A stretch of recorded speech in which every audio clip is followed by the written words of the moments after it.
on the 80th anniversary of D-Day, a man whose academic career was full of D-Days. Adam Carolla. Yeah, get it on. Got to get on a choice, but got to mandate you get her on now. Kyle Dunnigan is coming in from New York City. Come on now. Kyle's got Kyle Dunnigan, the Kyle Dunnigan Show, and that is Thursdays. Come on now. And that's on YouTube.com/Kyle Dunnigan. And then, of course, Burcham. Who could forget Mr. Burcham exclusively on Daily Wire Plus. So the trials and the tribulations of life on the road for a comedian, and I'll get into it because I got a good Mike August story. Nothing better than a Mike on the road. You know what I mean? I've seen it firsthand, and I love hearing about it too. That's where you see the real, they say, when people get drunk, it's just kind of a truth serum or whatever. That's what they're really thinking. I argue you can really tell where people are at, not from drinking. It's when they're sleeping. All the mean people sleep mean, and at some point, like, you get up to brush your teeth or something. They go, "What are you doing?" And like, okay, your resting state is mean. That's how it works. But okay. But I think you really stay. You stay with him in a hotel? No, Mike. No, I'm talking about every woman I've ever been with screaming at me because I had to get up and go to work somewhere, and it disturbed their sleep. But no more composure, Mike. I think you get the real measure of a man on the road, because you go through the security and the airport and the rental cars and the venues and this movie. It's everything to what do you want to eat to what time do we got to be at the airport, but you get to learn about a person. And so I had this. I did 2 shows at Kimmel's Club in Vegas on a Thursday night. And then we had an 8:30 a.m. flight from Vegas to Washington, D.C., to Dulles. Okay? Mm-hmm. And Mike and I decided that we were going to get to the airport 15 or 20 minutes before we needed to, because I have the Centurion Card, the black card, the American Express card, and they have a world-class Centurion lounge at terminal number 4. You have that? I have. You have a black card. How'd you get that? What do you have to do to get that? Jimmy Kimmel... Every one of my stories when someone goes, "Where'd you get that?" I go, "Jimmy Kimmel." "Where'd you get those twins?" "Jimmy Kimmel." "Where'd you get that scar?" Jimmy Kimmel. Jimmy's dad, I think, worked for American Express, and I'm talking 1998, 1997, or something like that.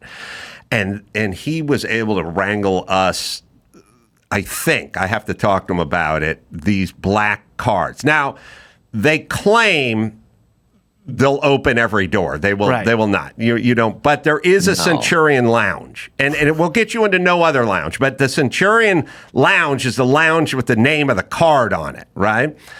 And so how it works is there is oftentimes a line going into the lounge of people waiting to get into the lounge. And sometimes it's 20 people long, and sometimes it's 3 people long, but there's usually a line outside of the lounge in the airport. And so the first time I showed up, I just got in the back of the line. And for some reason, some woman who I love walked the line and was like, "Anyone got the black card?" Ooh. And all the poor people hung their head. Right. But not the ace man. I went, "I got a black card." And she's like, "Oh, you don't have to wait in this line. This line is like, look, the capacity of the lounge is 100 people. And if there's 10 of you that want to get in, we got to wait for 10 to leave. But if you have the black card, you go right in, and they give you your own room." You're like the hot chick at the club. They move the velvet rope there and click it for you. Yes. Come on through. The hot chick at the club. Right. Now, people in line, I'm sure, were looking at you. Who's the guy with the black card? Mm-hmm. Do you like the attention of, hey, there goes that funny comedian, or there goes that rich guy? No, nobody wants. I want nothing. I'd like to just. My impulse is to wait in the back of the line. I don't like it. Like, I couldn't do the fucking worst thing about going to Disneyland where you pay the guide, $600 an hour. The worst part about that for me and my family was not the $600 an hour. It was walking in front of everyone and going, sorry, out of the way. This guy's getting on the toboggan next. Look, you've been waiting in line for 2 hours to get on, Captain EO's wild ride. But a guy who paid us $4,000 for the day is just going to walk right in front of you. Right. The Feels first bad, but not as bad as being in line. It doesn't feel as bad as I being in don't line. like it at all. The first thing out of my mouth when we signed up for this fucking Disney ambassador thing where you go in front of everyone, I said... Did Jimmy Kimmel give you that? Jimmy got me the ambassador. Yeah. The first thing out of my mouth was, I don't like it. I don't want to walk right in front of everyone. I want to walk past everyone and just cut right in front of them because I'm rich. And they go, yeah, it feels bad. They go, somebody told me, by the way, people just lie to me now because they want me to stop doing whatever it is I'm doing. They go, no, there's a separate door. And I go, oh, okay. To the roller coaster? There is no separate. No, they lie to me, so I shut up so they can do what they want to do. Yeah. So then a whole day of walking in front of everybody, I didn't like it. But the Centurion Lounge, I waited in line. I stood in line and I was alerted. No, you don't need to wait in this line. You can go in. And by the way, you're not really taking cuts because they're in general pop and you've got your own room, like your own space, and there's nobody in there. Mm-hmm. So I went, okay. And the next time I went, I was like, oh, I got the black card now. And they were like, yeah, you go right to the front with the black card. So I was like, all right, feels a little weird. I'm passing everyone in line. But everyone in line gets it. They've been there enough that they get the black card versus the little man with the green card, Mm-hmm. So after about doing it 5 times, I didn't break stride this time. This Friday morning at 7, did 2 shows, got back to the hotel at 12:30 at night. Guys picking us up at 7 a.m. So, but we carved in extra 20 minutes because what Mike can do to a buffet in 17 minutes, it's total devastation. Mike can shovel away $700 worth of food in like 14 minutes if you cut him loose, and Mike knows it. It's like saying, how long would it take that alligator to eat that infant? Like, I don't know, no time, 0 time, 5 seconds. Like, that's how long it takes Mike. So I was like, Mike, we get in here. You need enough time to take 2 passes at that buffet, and you're going to do some serious damage. We don't need to be here for an hour and get settled. We just need 13 minutes. Mike will make short work of that buffet. So we're walking. It's like, we've been up all night. Now it's 7:22 in the morning. We got figured out the gate's pretty far away from where we are. So we give us about 18 minutes in this place. And I just walk like with purpose. I end up going right through someone who was waiting in line. There's a gap, and I just walk the front. And I hear a guy go, oh, excuse me. And I was like, I don't know what it was, but I go to the front. And of course, there's the little one woman who's a miniature person who doesn't speak good English, who's just behind the counter, and I go, black card, and she says, oh, black card, okay, an ID, and I hear the guy going, oh, just cut in front of everybody.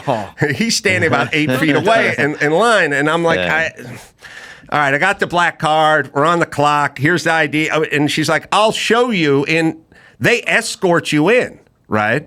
But if you escort me in, then there's nobody at the front. So I go, no, don't escort. I know where I'm going, and we live. And I hear the guy yells assholes at us as we're walking away. By the way, he's the next guy who's coming into the club, so I got to go to the fucking buffet and look up. Now I'm like looking over my shoulder, like where is this guy? Mike will throw down too. Mike wanted to throw down. Mike was like wanted to fight the guy. I was like, Mike, food. We got food. Remember, fucking eye on the prize. We got food here. And so he quickly forgot it, and he could do both. But, and I don't know who the guy is. Does he think I cut in front of all of them? And by the way, to the miniature woman behind the fucking counter, she should have jumped in and said, he's got a black card. He's allowed to do this. Like she just sat there and looked at the ground while this guy was yelling at me. And no one else in line said shit to this guy either. So did he not know the protocol? What was his thing? Mike and I were trying to figure out what he knew. He didn't know the protocol, and he had a stick up his butt. Like, who does that? Who cares?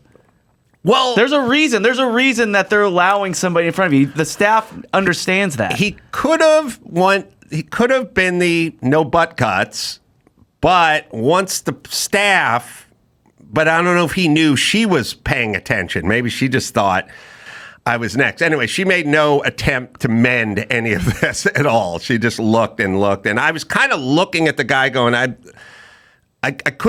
didn't know at first if he was angry because I slid by him or because I was cutting in line. I didn't know. Anyways, fuck it. So Like a line cut. I fucking had to drink 3 mimosas just to take the edge off, Kyle. Yeah, you gotta clean the slate there. I have a thing about airport lines. People think I'm crazy, but everyone, when one person moves, everyone picks up their bags and moves 8 inches. Right. I will just stand there till there's a big gap because there's no point in picking up and moving. Airport line. Yeah. You get to the front of the line at the same time, but everyone behind me thinks it's the most insane. They yell at me, I and I'm like, that's the thing. The Southwest line is the same. It's like A 1 through 30, A 30 through 75, and then B, and it's like, all right, I'm B 31. Why am I standing in a line? I'll just walk. I'll walk up and go, what do you got? And they'll go like, oh, I'm B 33. And I'll go, oh, I got 31. And I'll just walk. Yeah, but not even in Southwest. Even if you're checking a bag and you're going through that snake with the ropes, you could let a big gap in front of you and then just pick up every once in a while. People think that you're making them late, and I can't explain to them. They're going to get at the front at the same time. We don't have to pick our bags up every 8 seconds. We can stand here for like a good minute. 2 minutes.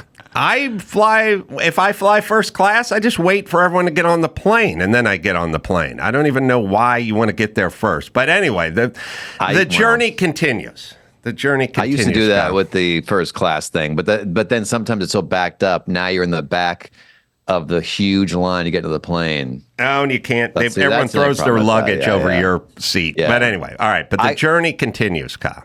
The journey continues. Mike August is a pig. No, I haven't got to Mike. I haven't even got to Mike yet. Oh, Jesus. I have 2 questions about the black card. I can wait to ask them, or we can deal with them now. It's up to you. This is Go ahead and ask. I'll show it to you, but it's got some Coke on it, so I got to wipe it down first. Number 1, what is the money limit? How much can you buy with that? I could buy and sell you today, Kyle.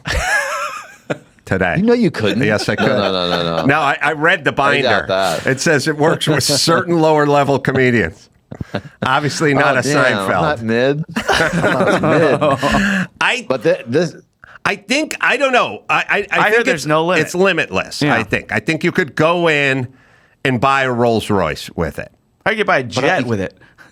So you can't buy a yacht. I mean, you can't buy a $30 million. They don't tell you, though. They don't say there's no limit. That sounds like there's a limit then. Yeah. It's limitless. Yeah, I agree. I don't think you could buy Bezos's yacht with it, but you could probably go in and buy like a Jaguar or something, like a $89,000 car, I think. And a human being, according to you. Lower level, lower tier. Lower level human being. Tier. I think they said tier comedians. Yeah. I don't know I was on that tier. I could tell you who else was on the list, but I don't think you'd recognize the names, Oh, that's sad. That's depressing. Yeah. Yours the only name I recognized. Yeah, go ahead. Then I'm not. I don't think I'm bottom tier if you recognize the name. I didn't say bottom tier. Why are you making it insulting? I think you said lower tier. Lower, but not bottom. Lower tier comedian. It's not going to work. Up from the bottom. You can't buy Seinfeld or Leno, is what I'm saying. Yeah. It says lower tier comedians. It's funny. My next question is: I bought Geechee Guy. I don't know if you know that. You got him? I bought him. That's where he went. A couple years ago, or it's been a few years. Yeah. So he's probably gained value. It's probably a good investment for you. I didn't buy him to make money. But you did. Yeah. If you wanted to sell. I like his comedy. That's why. You buy what you like. You know what I mean? You do it with cars. You don't do it to make how money. You invest. Yeah. Yeah.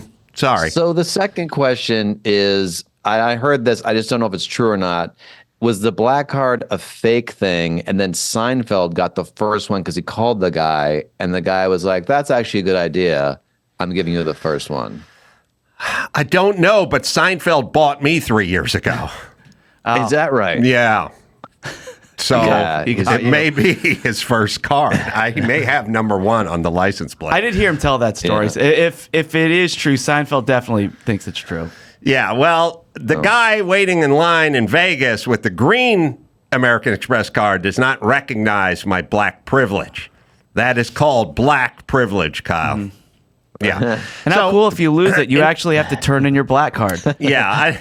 Right. Now, I don't know how you want to work shipping out, or I don't want to call it shipping, but obviously you got to get on a plane and come out here if I buy you. I got to get to some kind of box. No, I think you just go Coach. I'm not that weird about it. We're fine. Okay. You don't have to use a little bubble wrap. I don't want to see you get dinged up. Yeah, you want me to be in good shape. I'll wrap myself up a little bit. A little bubble wrap. Seat and coach, we'll be fine. So the journey continues, which is now we're leaving Vegas. We're flying to Dulles, which is D.C., and I'm doing shows in Timonium, Maryland, a half hour outside of Baltimore at Magooby's. Okay. Yeah. It's like a fake club, yeah. Yeah. So I'm going to Magooby's, and we get in the car. Mike goes and we land at 4 PM, East Coast time. And Mike goes and gets the rental car. And I go, I check. It's going to take us 2.5 hours, 2 hours and like 40 minutes to get there, because we land on Friday at 4 PM. And we're just sitting in traffic all the way out there. Now, my itinerary says 1 hour and 35 minutes, but they didn't check when we landed and what time we land. It just says 1 hour and 35, but it's 2 hours and 35. There's a cushion already, sure. Then I say, wait a minute now, Mike. What time does the first show start as we get into the rental car and blow past the first exit we're supposed to turn off on? I'm looking at Waze, and I'm like, I don't think we're going to get to the hotel until like right around 7. What time's the first show start? And he says 7:30. And I said, all right, it's going to be tight, but I think we can make it. And then I think, I go, 7:30. And he goes, yep. And I go, I have a feeling that I went to the website maybe a few weeks ago, and I think it said 7. By the way, when Adam Carolla says that, that's everyone's opportunity to stop what they're doing. Stop what you're doing and reconsider what you said. Everybody. Assess. No one ever takes me up on it, but now that's your chance when I go, I got a feeling about stop and assess. You know what I mean? I'm like the Indian who puts his head down to the ground and comes up and goes, I got a bad feeling. That's the middle of Act 2, right? Stop the wagon train. So Mike goes, it's 7:30. And I go, how do you know it's 7:30, Mike? And he goes, that's what the itinerary says. And I say, well, itinerary says it's going to take us 1 hour and 35 minutes to get to Timonium instead of 2.5 hours to get to Timonium. And he goes, it's on the itinerary.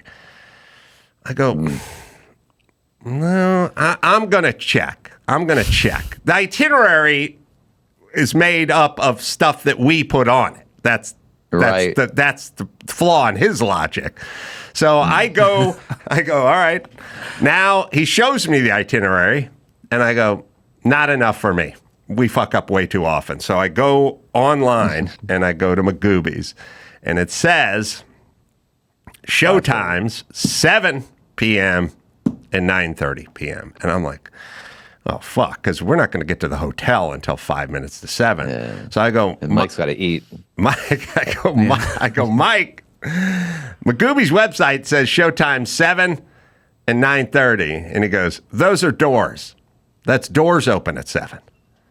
I go, Mike. Why is he? I love it. Well, why is Mike married to this? Because Mike said something 11 minutes ago, and he's sticking with it. Yeah.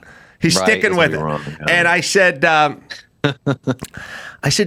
the website says 7 o'clock show, 9:30 show. It doesn't say anything about doors. It just says show times. And he goes, I go, why are you so married to 7:30? And he goes, I just look at the itinerary. All right, check the itinerary. I go, who makes the itinerary? He goes, Emmy does. I go, are you not willing to entertain the notion that Emmy may have made a mistake on this itinerary? And he just goes, oh, whatever you want. So then he goes, I got to call the club. I go, I don't have to call the club. I'm looking at their website. Now, just because it's funny, the reason the itinerary says 7:30 instead of 7 is that we checked our website instead of the club website to find out when the show started. And we had it wrong on our website. So that's where we got the 7:30.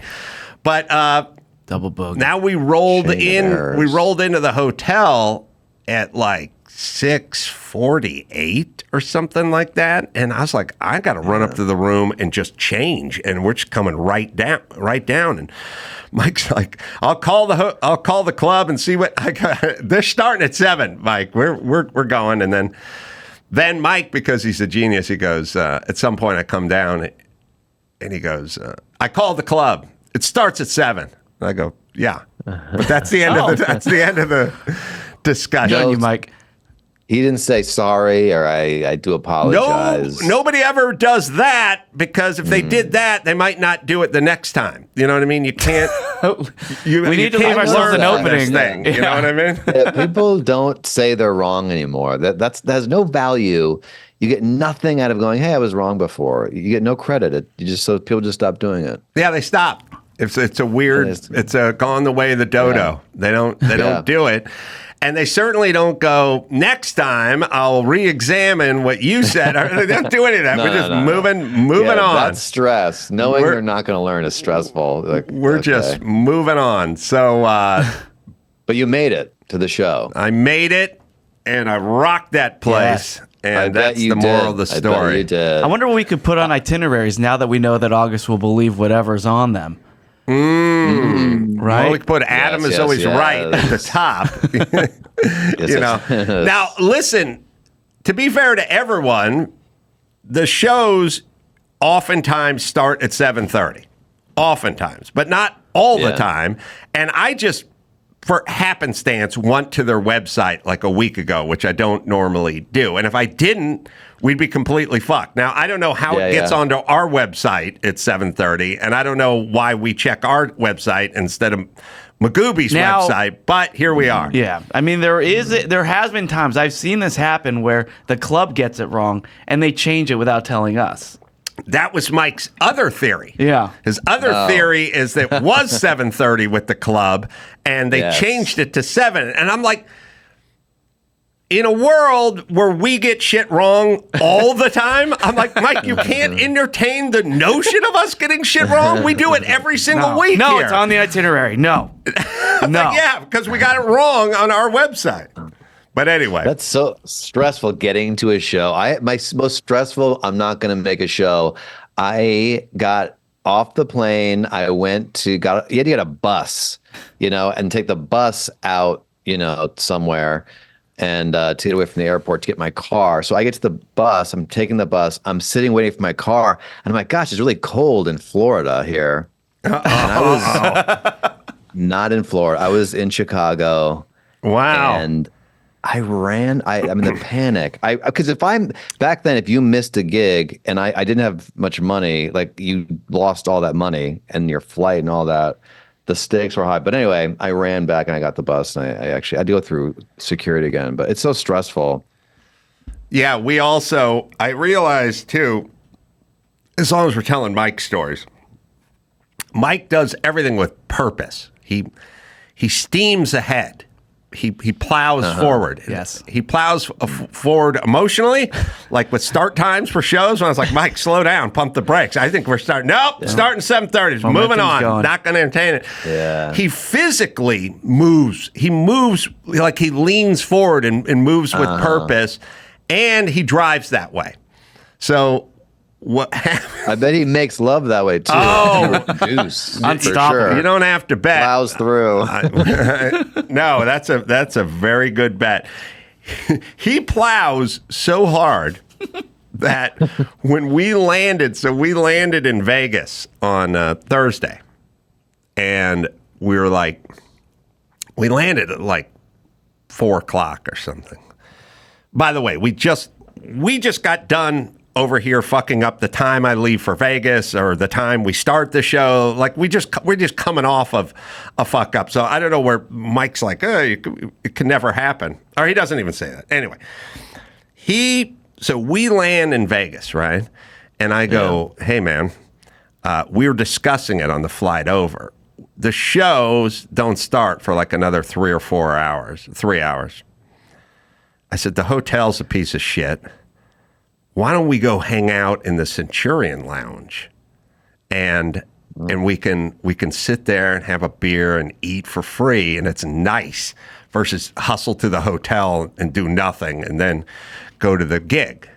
So he goes, yeah, all right, let's do that, because you can just flash the card and you get into the lounge. I said, okay, but we can't leave security. When we land, we got to figure out a way to get the tram to Concourse 4, but we can't go back out into General Pop because then we can't get back in. Mike's walking with purpose. You may know where this is going. Mike's chugging along with the bags, and I'm like, hey, and I'm seeing signs like baggage claim and ground transportation. Mike's just chugging. And I'm like, Mike, slow down. Mike, 2 guards, right side, left side, corridor, blows right through it.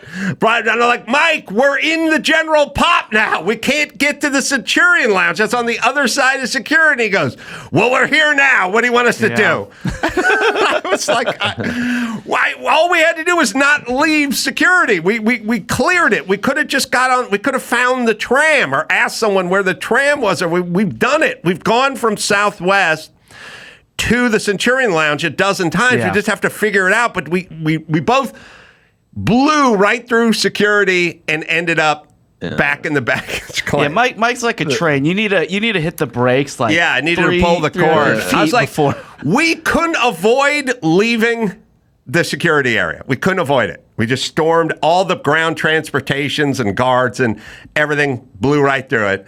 So then Mike goes. Then he apologized. That's right. He yelled, what do you want to do? Right. We're here now. What do you want to do? So I said, well, I guess we just go to the hotel. And he goes, no, we're going back in. And I'm like, how are we getting back in? And he goes, we got our tickets for tomorrow. And I go, how would that work? And sure enough, we just go back around to the security line and the clear, whatever it is, and I only want to see my driver's license and Mike's driver's license. They don't want the ticket. But it wouldn't say like their flight's tomorrow. I guess they're here a day early. I have no fucking idea. But Mike's like, here we go, and I'm like, I don't think this is going to work. And we blow right through and go right through. Beautiful. And go to security. We go to Centurion Lounge. Well, now we know. Attitude will get you in. And walking with purpose. People will let you in if you walk with purpose. Yeah. Mike does that. Now, so what Mike does is Mike drives with intense purpose, which I normally like, and I don't care about the danger part, but he drives like a crazy man, and I'm the best passenger in the world. But when we're leaving the airport, when you're leaving an airport, Dulles and DC, you spill out. There's like 15 different possibilities. Go straight, go right, go left. And I'm like looking at the phone, and I'm going. We got to get to Timonium, and it's going to take us 2.5 hours, and it's 4:10, and the show I think starts at 7. We haven't figured that out yet, but and Mike just blows right past the ramp, and then we go past it and we got to turn around or whatever. So now we've added time and we're like turning around, and I go, Mike, I like the way you drive. You drive hard. Like, I like that. But at the beginning, when we don't know where we're going, you have to kind of take it easy. You can't charge forward with so much purpose. You can't drive so fast at the beginning. We got to figure out where we are first. And he goes, drive me up to the starting line. I go, we missed our ramp because you're going so fast. And he goes, that's because they come so fast. I go, no, the reason they're going past us. Okay. I'm saying it's our speed that is if we were walking, we wouldn't miss them. They're not coming at us. We go at them. That's even why if they come fast, you would say, "Don't. You should go slower." Then it still doesn't make sense, right? Well, it doesn't have to make. It doesn't have to make sense. That's right. That's the beauty of it. But then he apologized. Yeah, that's right. No. Then we went right into showtimes. That's where that went. I heard a fan posted online that he saw you guys on the flight out to Vegas, and he said that you and Mike were sitting in a Southwest flight, I believe, and a guy tried to sit in between you both, and you talked him out of it. Is that true? No, we were on an almost 100% full flight, and we're on a Southwest flight, and I had the window, and Mike had the aisle, and there's probably only 4 open seats the entire plane, all middles. Uh-huh. And so Mike guarded the seat.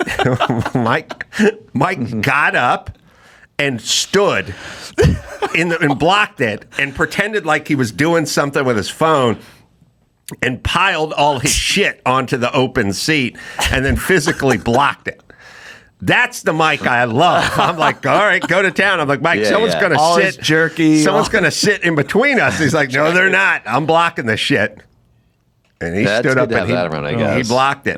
Yeah. I don't like that Southwest. I don't like you on Southwest. I always feel like a crappier airline doesn't take care of their engines as much. There's no one else with a black card on that. On Southwest. They don't even take black cards. That's the only place you can't use it. The weird thing about the black card is the poorest of the poor think it's below the gold card and the silver card. They think it's at the bottom. So when I go to like the Burbank Home Depot and I pull out the black card and the Guatemalan mother 3 is looking at it, she's like, "Oh, sorry," because they think, well, it makes in her world it's lower than gold or silver. I think they've never seen one. All right, we got an article to get to that Dawson has that I didn't even know about. Yeah, it's an op-ed on Seinfeld. It's an op-ed on Seinfeld. But it may involve me and even Bill Maher. Yeah. Oh, great. Yeah. I can't wait to hear this. You've been really making the rounds, Bill. Bill. Yeah. Well, I'm trying to sell my book. Yeah, no, I get it. You know, you should come on to this podcast to sell your book, Bill. Well, I'm trying to, I had to hit the big ones first, but I'll be by. Well, I've considered a big one, I don't see why. Well, I mean by viewers, big. By how many people watch. Yeah, that's what I'm talking about. I'm not talking about the physical size of the building. Are you just on the radio? Where is this? We do a podcast, and it's successful. Oh, so you're not even on TV? Well, so sporadically, like I would show up. Like if I do your show again, I'll be on TV. We're pretty booked up throughout the rest of the year. But okay, what's this article about? Okay, well maybe I'll talk to you off the air. Maybe I'll come on your show. Okay. I bet Bill has a black card. Yeah, Bill, I bet you got a black card. I do. Yeah, of course I do. Centurion card. Yeah. Mm-hmm. They're kind of giving them out to anybody now, though. So I'm thinking getting rid of it. Well, I have one. Right.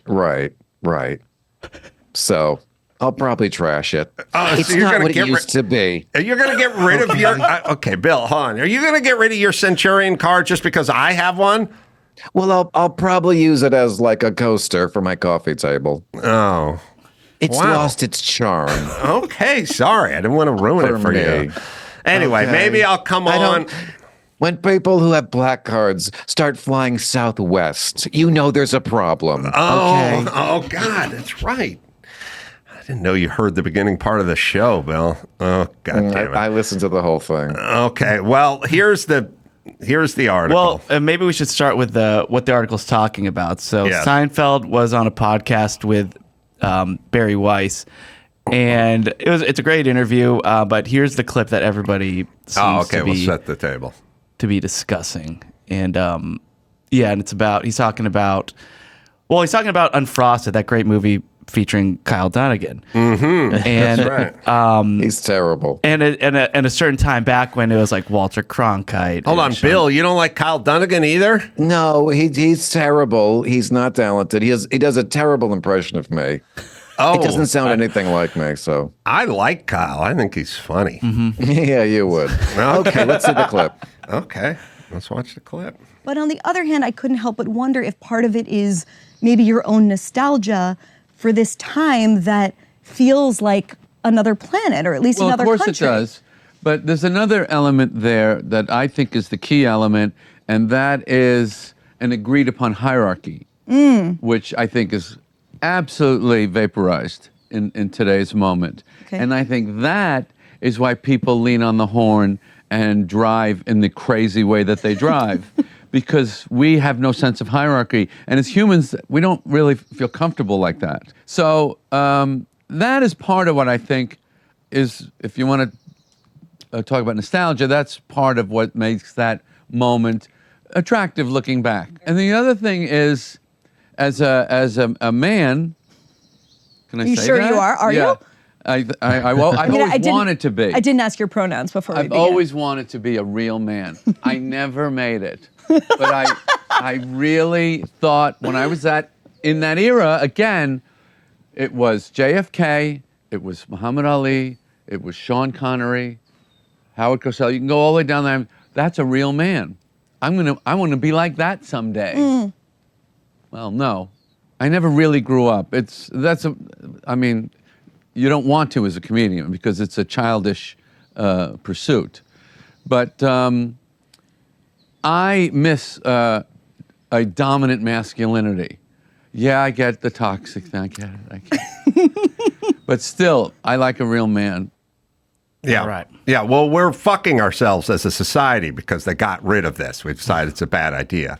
And the hierarchy is a real fucking problem that people don't even recognize the difference between me and my black card and you and your stupid green card, you douchebag. How dare you raise your voice to me? It's called hierarchy. He wasn't talking about immigrants, were you? Green card. Oh, yeah, black card. Either way. Either way will work. Either way will work. But you and your green American Express card and His Highness with the black card, and Bill Maher has got one too. Man, we should go off and hit that lounge together, Bill. Oh, yeah, that sounds like a good time. What would we talk about, me and you?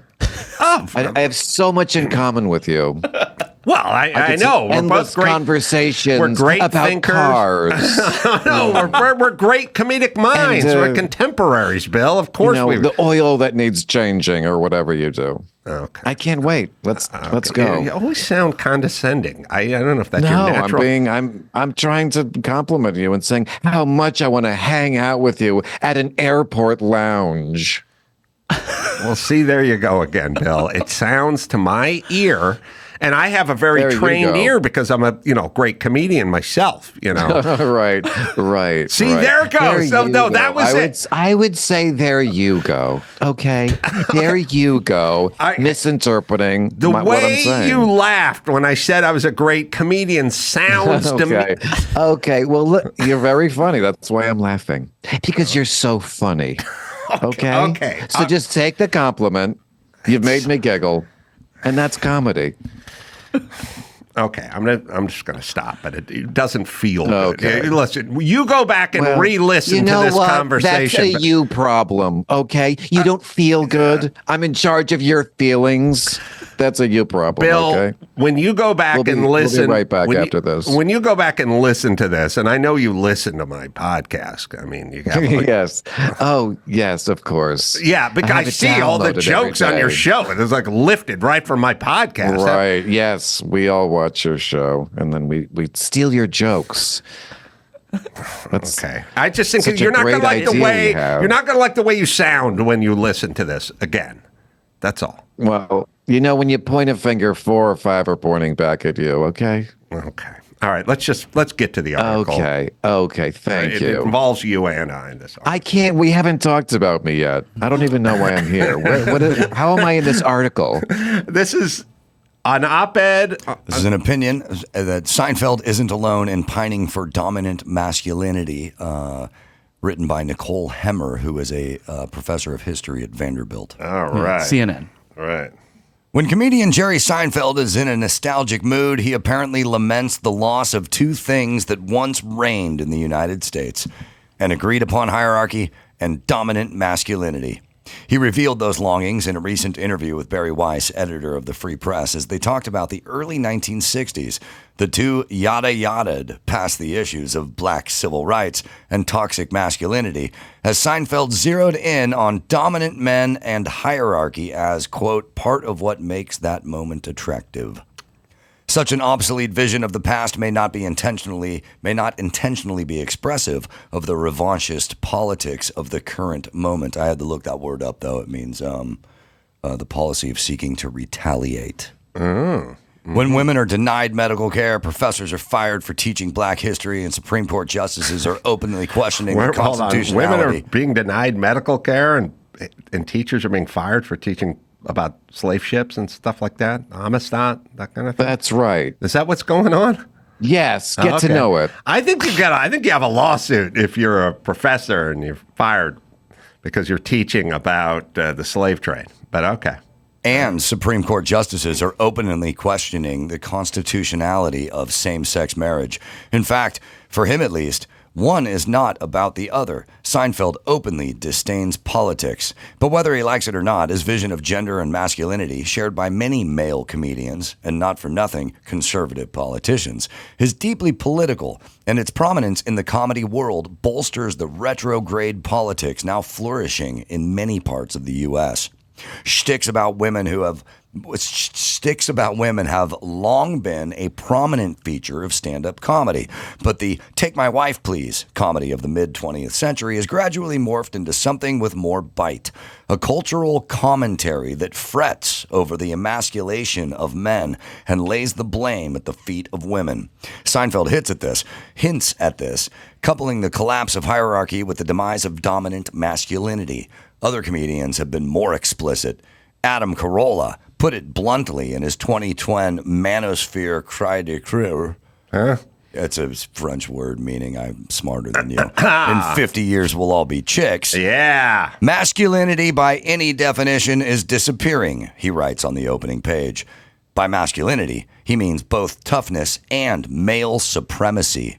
He complains that he often gets called a misogynist, even though he is, quote, simply pointing out that men and women are different. But this is not true. He bluntly tells... Is this the Dawson show? What is happening here? I just saw you Is he yelling. still talking? You're just yelling at Gutfeld for doing his monologue 10 minutes ago. Other people are allowed to talk on their shows, Bill. It's not the Dawson show. Sorry.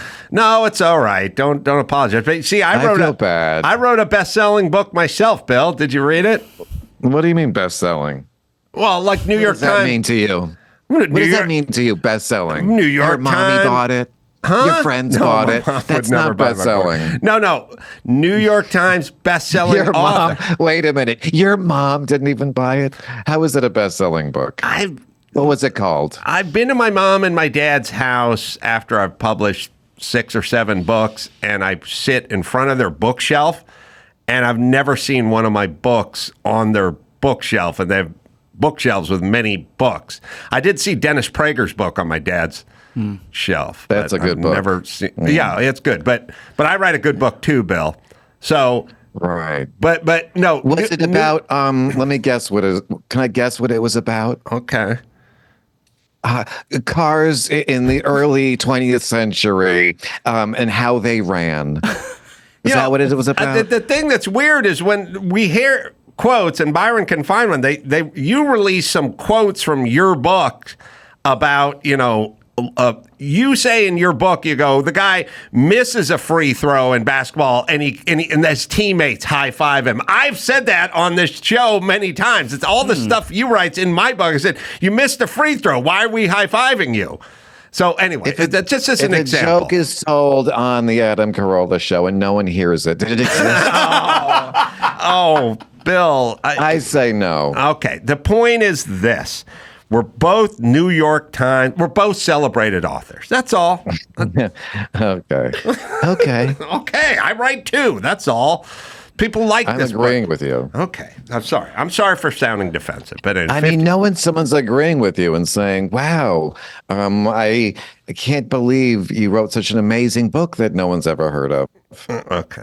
All right. That's Just sorry. take the compliment. Just continue, Dawson. Sorry. Carolla also bluntly tells his readers that women are dumber, softer, and less funny than men. Like Seinfeld, Carolla imagines parts of the 20th century. I don't think that's in the book, by the way. I mean, Bluntly. I think that way, but I didn't write it in the book. But she says in the book, I just tell my readers women are dumb and soft and unfunny. He complains that he often gets called a misogynist, even though he is, quote, simply pointing out that men and women are different. But Well, this is true. not true. He bluntly tells his readers that women are dumber, softer, and less funny than men. Okay. All right. Like That's in the Seinfeld, book. Carolla imagines part of the 20th century as a better time. For Carolla, the 1950s were an era, he explains, when women cooked, cleaned, took care of the kids, and mended the dungarees. Men provided, fixed the car, patched the roof, and warded off intruders with a baseball bat. But thanks to developments like the feminist movement, those distinctive gender roles started to change. Women got more jobs and power, despite, Carolla writes, being better at home with the kids than in the workplace. And men became metrosexuals. Even some comedians who, unlike Carolla... Wait a minute. Do I not like women and men, or just women and make fun of men all the time? Or the wrong kind of men? All right. But I think Bill's in here somewhere. Even some comedians who, unlike Jeez, Carolla, we haven't even gotten to me yet. actually praise the advances women have made in recent decades, still blame feminism for the loss of a days gone by visual of what real men can be, do, or want. In his most recent book, What This Comedian Said Will Shock You, Bill Maher offers a similar assessment, shot through with similar amounts of nostalgia. Noting a decline in the amount of sex Americans are having, he blames feminism for destroying men and ruining sex. Quote, it's the result of having it drilled into us in recent years that masculinity is itself toxic and scary and unevolved, and women don't like it. Women are attracted to these girly men they've created, he writes. Maybe what we need these days is more sex and less gender. That's a great quote. Because I am really a rough and tumble man. Yeah. And people find it very toxic how manly I am. You know, I'm quite manly too, Bill. I used to be a carpenter and a boxing coach and drive race cars, Did you write a book about that? About, hammering wood and building a house? Is that also a book? Not Taco Bell material. I do sort of go over some of my past, and that's part of it. You wrote a book about Taco Bell? No, you must have read it, Bill. And that was a bestseller? Yeah, certainly people brought me up to you as I think an you author. sent him a copy I when it probably came out, sent you yeah. a copy, yeah. Oh, well, I'm pretty backed up in the mail department, so I'm sure I'll get to it. But anyway, we agree with each other on this point. Yeah, I know. Both are manly men. Yep. My hands are tiny, and I haven't really worked a day in my life, but I still give off like a very manly vibe. I think. You do. And my hands are ravaged because of all the work I've done with them over the years. So, I do know calloused. Yeah, I could build stuff, I have soft, tiny women hands. Yeah. But, I'm very strong for my size, which is tiny. Is there any more to that article? There's more, yeah. Oh, yeah. Is there any more of the Dawson Show? While women take the brunt of the blame from these comedians, their critiques are also linked to anti-gay and anti-trans panic proliferating and being visibly weaponized in the political arena. Ever panicking over the trans? The masculinity they defend is adamantly heterosexual, threatened not just by women, but also by gay men and gender non-conforming people. Carolla's panic is barefaced. Quote, no dad wants his son to be gay, he writes in an early chapter. Yeah. Though he insists he supports gay rights, he does so fretfully. Quote, I'm open-minded, but closed behind it. Oh, that's a good one, right, Bill? I'll give you that one. That one is pretty good. Nice. Oh, that was funny because my book is chock full of Well, you're going to witticisms see it that on way. my show next week, okay? His hand-wringing Because I like it. over Metro Wait, I'm hand-wringing about the gays. Yeah. I'm upset about them. Yeah. I said no father wants his son to be gay because no father wants his son to be gay, but if your son is gay, it's fine. It's basically how it should be. Should've put that last part. I'm sure it's in the. I'm sure if Byron finds this book and you read, what was that, the beginning of chapter 2 or whatever it was? It'll say something. No, because basically it's a harder life to be gay. That's why you wouldn't wish that upon your son. And parents want grandkids and all that kind of shit. But anyway, we'll find it in the book. Go ahead. In his interview with Weiss, Seinfeld explains the power of comedy is to puncture the veneer of society and to get to the truth. Like Maher and Carolla, he styles himself as one of society's truth tellers, allergic to the need for agreement and consensus and mob rule that governs other humans. No need for fact checkers or analytical essays. Oh, where was this bitch on all things COVID? Wrong about all of it? I'd love to get her fucking track record on COVID. No reason to talk to the experts or check the facts. Yeah, bitch, you got it all wrong. I know exactly where you came down on COVID. And you got it all wrong. Bitch. So who's checking the facts now, biatch? Am I right? Yeah, bitch. You're right. Yeah, bitch. Yeah. Check your facts, bitch. Yeah. Check your facts. No need Okay, for we're fact agreeing checkers for or once. analytical essays. The comedian's accuracy can be measured in audience laughs, a sign of recognition that the comedian has hit upon something we all know deep down, but that no one else is willing to say. All right. I said it. All right. Well, Are so we sorry, gonna go Bill. to a commercial break and come back with more Dawson Show? I have the passage here. We have the passage, which I haven't read in 15 Okay. years. But Okay, so my son I worry about. I'm pretty sure he's going to be gay. At this point, I'm hoping he's not a bottom. Sorry to sound closed-minded and uptight, but let's face it, no dad wants his son to go gay. Not only do you get no grandkids, but I'm sure high school is no picnic for a 15-year-old gay boy.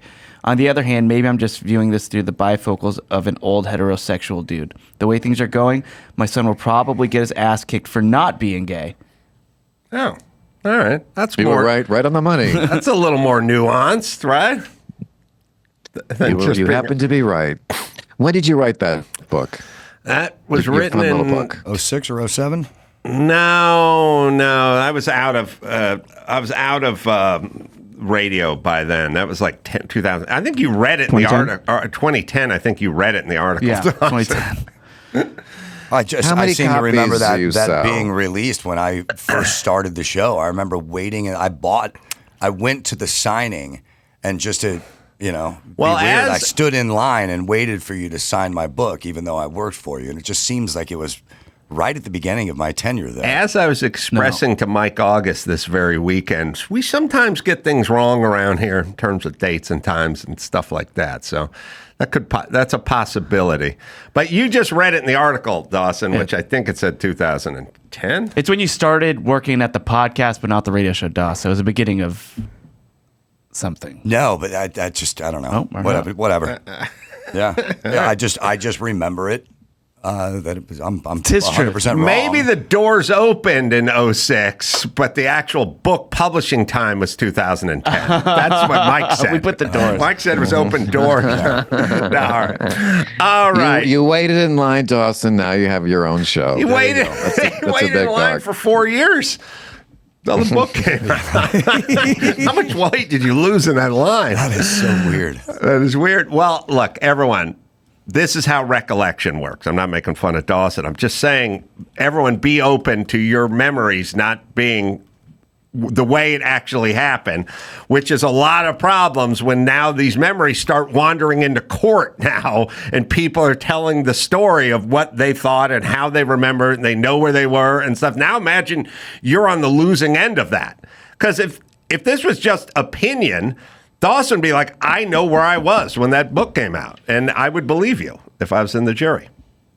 All right. I also totally remember buying that book and giving it to my father, having you sign it to my father, And because my dad was really proud that I had a job working for you, and I gave it to him at Christmas, and I just don't see how that makes sense if it was the podcast by then. This is right after you got out of the time machine. The date doesn't lie. The date doesn't lie, but it's just it's really strange. Bill, you hear that? Dawson bought my book and gave it to his dad very proudly.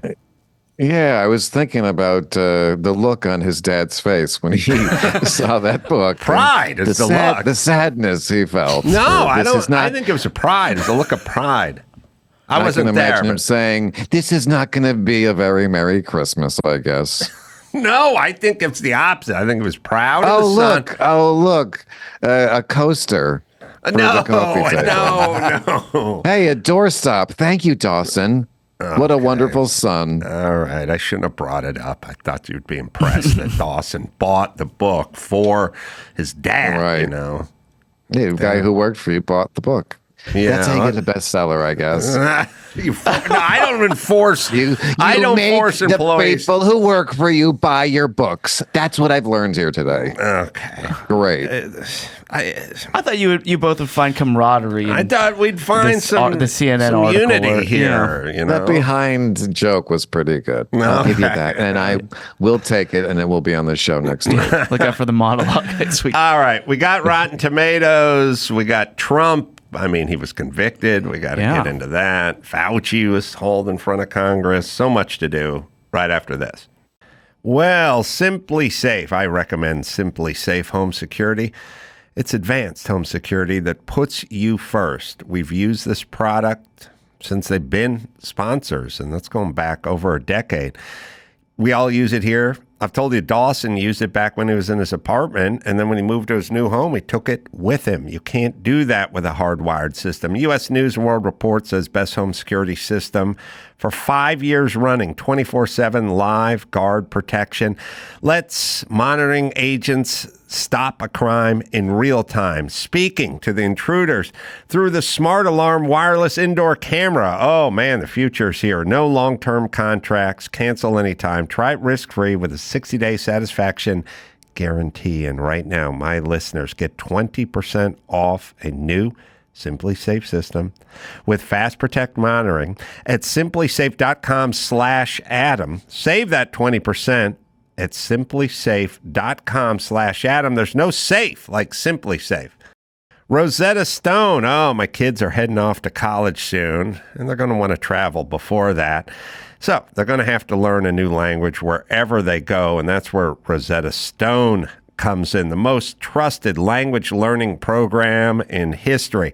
Available on desktop or as an app, it truly immerses you in the language you're learning. 30 years and millions of users. 25 languages, Spanish, French, Italian, German, Korean, Chinese, Arabic. It's all there. Designed for long-term retention. No English translations. Learn to speak, listen, and think in that language. Plus, the built-in true accent feature gives you feedback on your pronunciations. Lifetime membership has all 25 languages for 50% off. So let's learn a language and expand our horizons with Rosetta Stone. Right, Dawson? Don't put off learning that language. There's no better time than right now to get started. For a very limited time, Adam Carolla Show listeners can get Rosetta Stone's lifetime membership for 50% off. Visit rosettastone.com/Adam. That's 50% off unlimited access to 25 language courses for the rest of your life. Redeem your 50% off at rosettastone.com/Adam today. Meter, Father's Day just around the corner, and I know the perfect gift. That's right. It's probably a gift he doesn't know he needs. Meter, slick, smart meat thermometer that guarantees the perfect cook every time. Grilling steaks, roasting a chicken, or smoking a brisket. It's never going to be undercooked. It's not going to be overcooked. I mean, so many people, especially when they're doing chicken, maybe pork, they're so scared. They overcook it, and then it gets all dried out. And you can use it. You can use Meter in a grill, a smoker, air fryer, rotisserie. It's all there. Monitor your food with the app, so you can just go in, relax, watch a game, or even go on a beer run. And that's it. You got Meter. Meter's watching your food. It's a perfect gift for the dad in your life, so he can level up his barbecue game. It's Meter, right, Dawson? Shop now on Meter.com for Father's Day specials, including the newest products. Barbecue season is coming up. Get Dad Grilling and shop at MEATER.com. Bertram's back. Let the record show I'm a dick. The new animated series created by Adam Carolla and brought to you by the Daily Wire. Featuring Alonzo Bowden. Hell yeah. He catch you doing something wrong, he chuck a screwdriver at you. Megyn Kelly. I'm getting into being an esports mom. It's like being a soccer mom who can stay in her pajamas. Kyle Dunnigan. It's heated, does acupuncture, and can insult my competitors in 20 languages. Danny Trail. Sharing this moment with you makes killing all them guys worth it. Patrick Warburton. Real men stuff feelings down with red meat, cigarettes, and violence. And Roseanne Barr. Hello, Mr. Bertram. Go to DailyWirePlus.com and enter the code ADAM25 to sign up for a Daily Wire Plus annual membership and receive 25% off. Check it out today. DailyWirePlus.com. Kyle Dunnigan is here. The Kyle Dunnigan Show. New season begins this Thursday. You can watch it on YouTube.com/Kyle Dunnigan. Oh, you know what I forgot? Because Kyle Dunnigan is in Unfrosted, does Walter Cronkite, Johnny Carson. That's right. Wonderful, wonderful. But I also remember we had a clip that Seinfeld, he showed me the high hat when I was at Laguna Seca at the racetrack with him, Kyle. And I don't think I've got into that with you, but he had his Porsche there, and I had my Porsche there, and he didn't want to go see it. Were we talking about that with you? No, it wasn't with you. That's a funny story that Bill Maher would like a lot. I think Bill Maher would be all over the story. Oh, great. I can't wait to hear this. Well, a story about cars. It's cars. Cars. But Bill, Seinfeld and I, obviously two great comedians. And we're over at Pebble Beach, and we're there for the big Porsche Fest. And his car's featured over here in this pavilion, and my car is featured 100 feet away in the other pavilion. And look at my penis. Oh, look at your penis. Well, that's not what we said, but I know that's how it feels to you Basically, sometimes. But we were looking at his car for quite a period of time, and I said, why don't we go over and look at my car? And he's like, do we have to? I don't want to. And he didn't do it. And then he went on a podcast and complained that I asked him to go look at my car. Yeah, why would I need to go see your car? I see it, and that's it. And what's that going to do? Right. And it led to a conversation. I think we have the clip from us on our show. Yeah, with Erica Rhodes and Greg Fitzsimmons. It was Fitzdog and Erica Rhodes. With them. But then you saw the movie. And the first thing I said on our show, and we'll play the clip from our show. Well, this has both. Oh, we'll just do them both. Yeah. Sorry. Here we Listen, I love Jerry. I get the shtick, but that's not a defense. You saying something in a sing-songy way is not a defense. Oh, I get it. You built a spaceship and you went to the moon and you built the Russians. La-di-da. You beat the Russians to the moon. One small step for man. Oh, isn't that great? Well, that's fantastic. I don't even know what you need to be at the moon for. What's at the moon? Yeah. Is there a condo on the moon? Right. What are you getting at the moon? What is so great about NASA? They're not afraid of the future. I mean, we've got something here called a microwave oven. Cooked a Swanson TV dinner 25 minutes flat. That's a fact. Yeah, for 7 guys. I'm talking about happy childhoods for millions of American kids. We're going to the moon. The moon. Leave the moon alone. You look up, it's there. It'll always be there. Don't pick at it.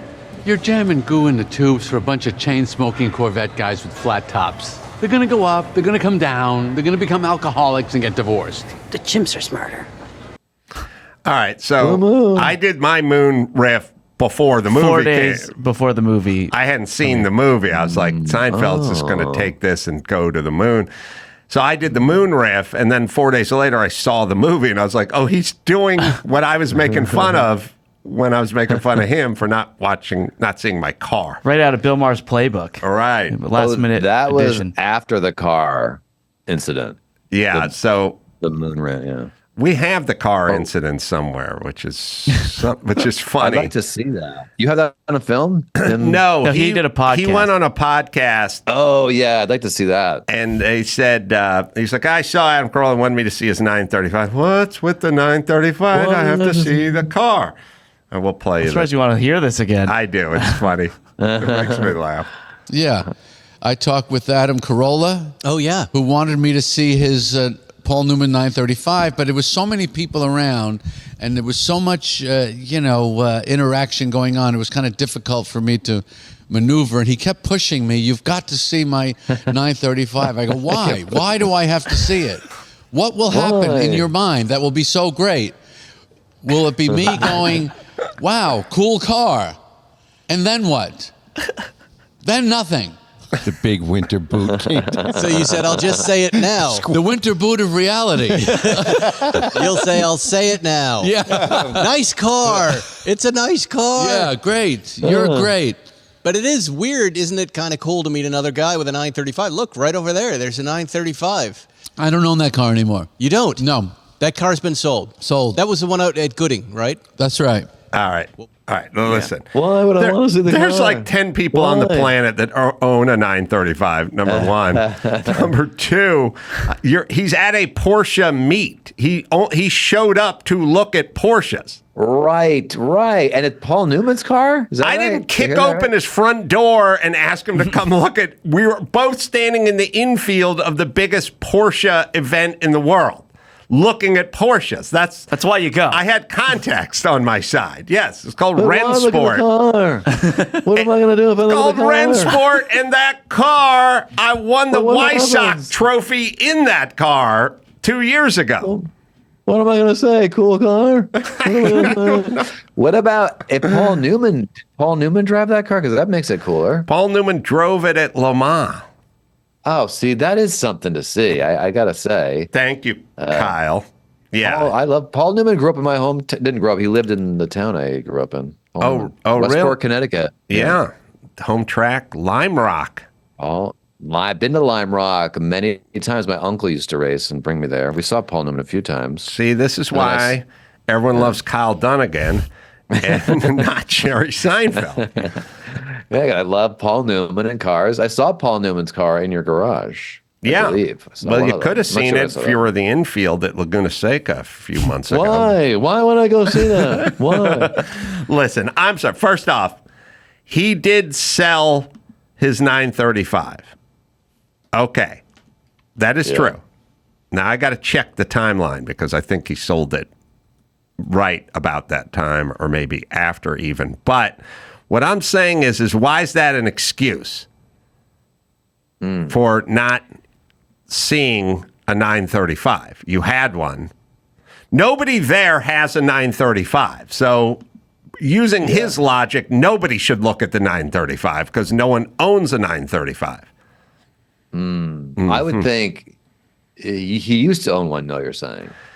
He owned it and he sold it right at that time. See, I think the Paul Newman thing is what would drag me over there. Yeah, he owned the first 935. He was that into 935s. All right. Anyway, let's not live in the past. Listen, it's over. He didn't want to see your car. So it's okay. It's a great car. Listen, I am fine with, when people go, stuff like, I'm with Jerry in like the extra parts of life, like where people go, I'm 59, going on 60. Like, you don't need the rest of the going on. We don't need that. I don't really even need to see pictures of your infants because the infants all look about the same. But if you are there to exclusively look at Porsches, right, and a guy who happens to be a comedian, coincidentally, has Paul Newman's Porsche 935 80 feet from you, and you have a 935, owned a 935, or just sold a 935, then you are compelled to go look at it, and that's not an unreasonable ask. You know what I don't like? Two guys with black cards fighting like this. I don't like that. Yeah, that's a good point. All right, you want to do some Rotten Tomatoes? I haven't done that in a while. I know, we haven't done it in a while. If they guess it exactly, we'll get a bonus 5. It's the Rotten Tomatoes Show. You know how to do it. Give me the Rotten Tomatoes game. Now it's time to play it. All right, as you know, Kyle plays Mr. Burcham's son, Eddie, in the new animated series. That's right. And so this Kyle is thus joining the ranks of some legendary, both Adam and Kyle, joining the ranks of some legendary father-son duos in storytelling. So that's what we're going to look at today. Oh, I like that. Theme it out. In our first film, Albert Brooks stars as an overly cautious clownfish whose son, Nemo, has disappeared. Ellen DeGeneres co-stars as a blue reef fish with no short-term memory, and the duo encounters sharks and jellyfish and a host of ocean dangers. Sounds awesome. From 2003, it's Finding Nemo. Oh, I got another Mike August story. When we were in Utah and we were driving, do we have that clip? We never found the Mercedes leather clip. Right. All right. So we're driving. So there's another good Mike August driving story. We jump in the rental car in Utah and we start driving toward our Airbnb. And it's a brand new Volkswagen SUV. And Mike starts doing the shtick about this is Mercedes leather. And he's doing the whole thing in the German accent, whatever, which is a scene from Lost in America, Albert Brooks. Uh-oh. Albert Brooks. It's a great movie. And Albert Brooks starts off by wanting to get a Mercedes. And there's a whole thing where he's on the phone with Hans, the Mercedes guy, the speakerphone. And the guy's going, this is better than leather. He's like, it's not leather? I paid $65,000 for a car. It's not leather. He goes, it's Mercedes leather. And so Mike is doing the whole shtick. And I'm doing the whole shtick with him, right? And then I stop and I go, Mike, do you know who was doing the voice in that scene?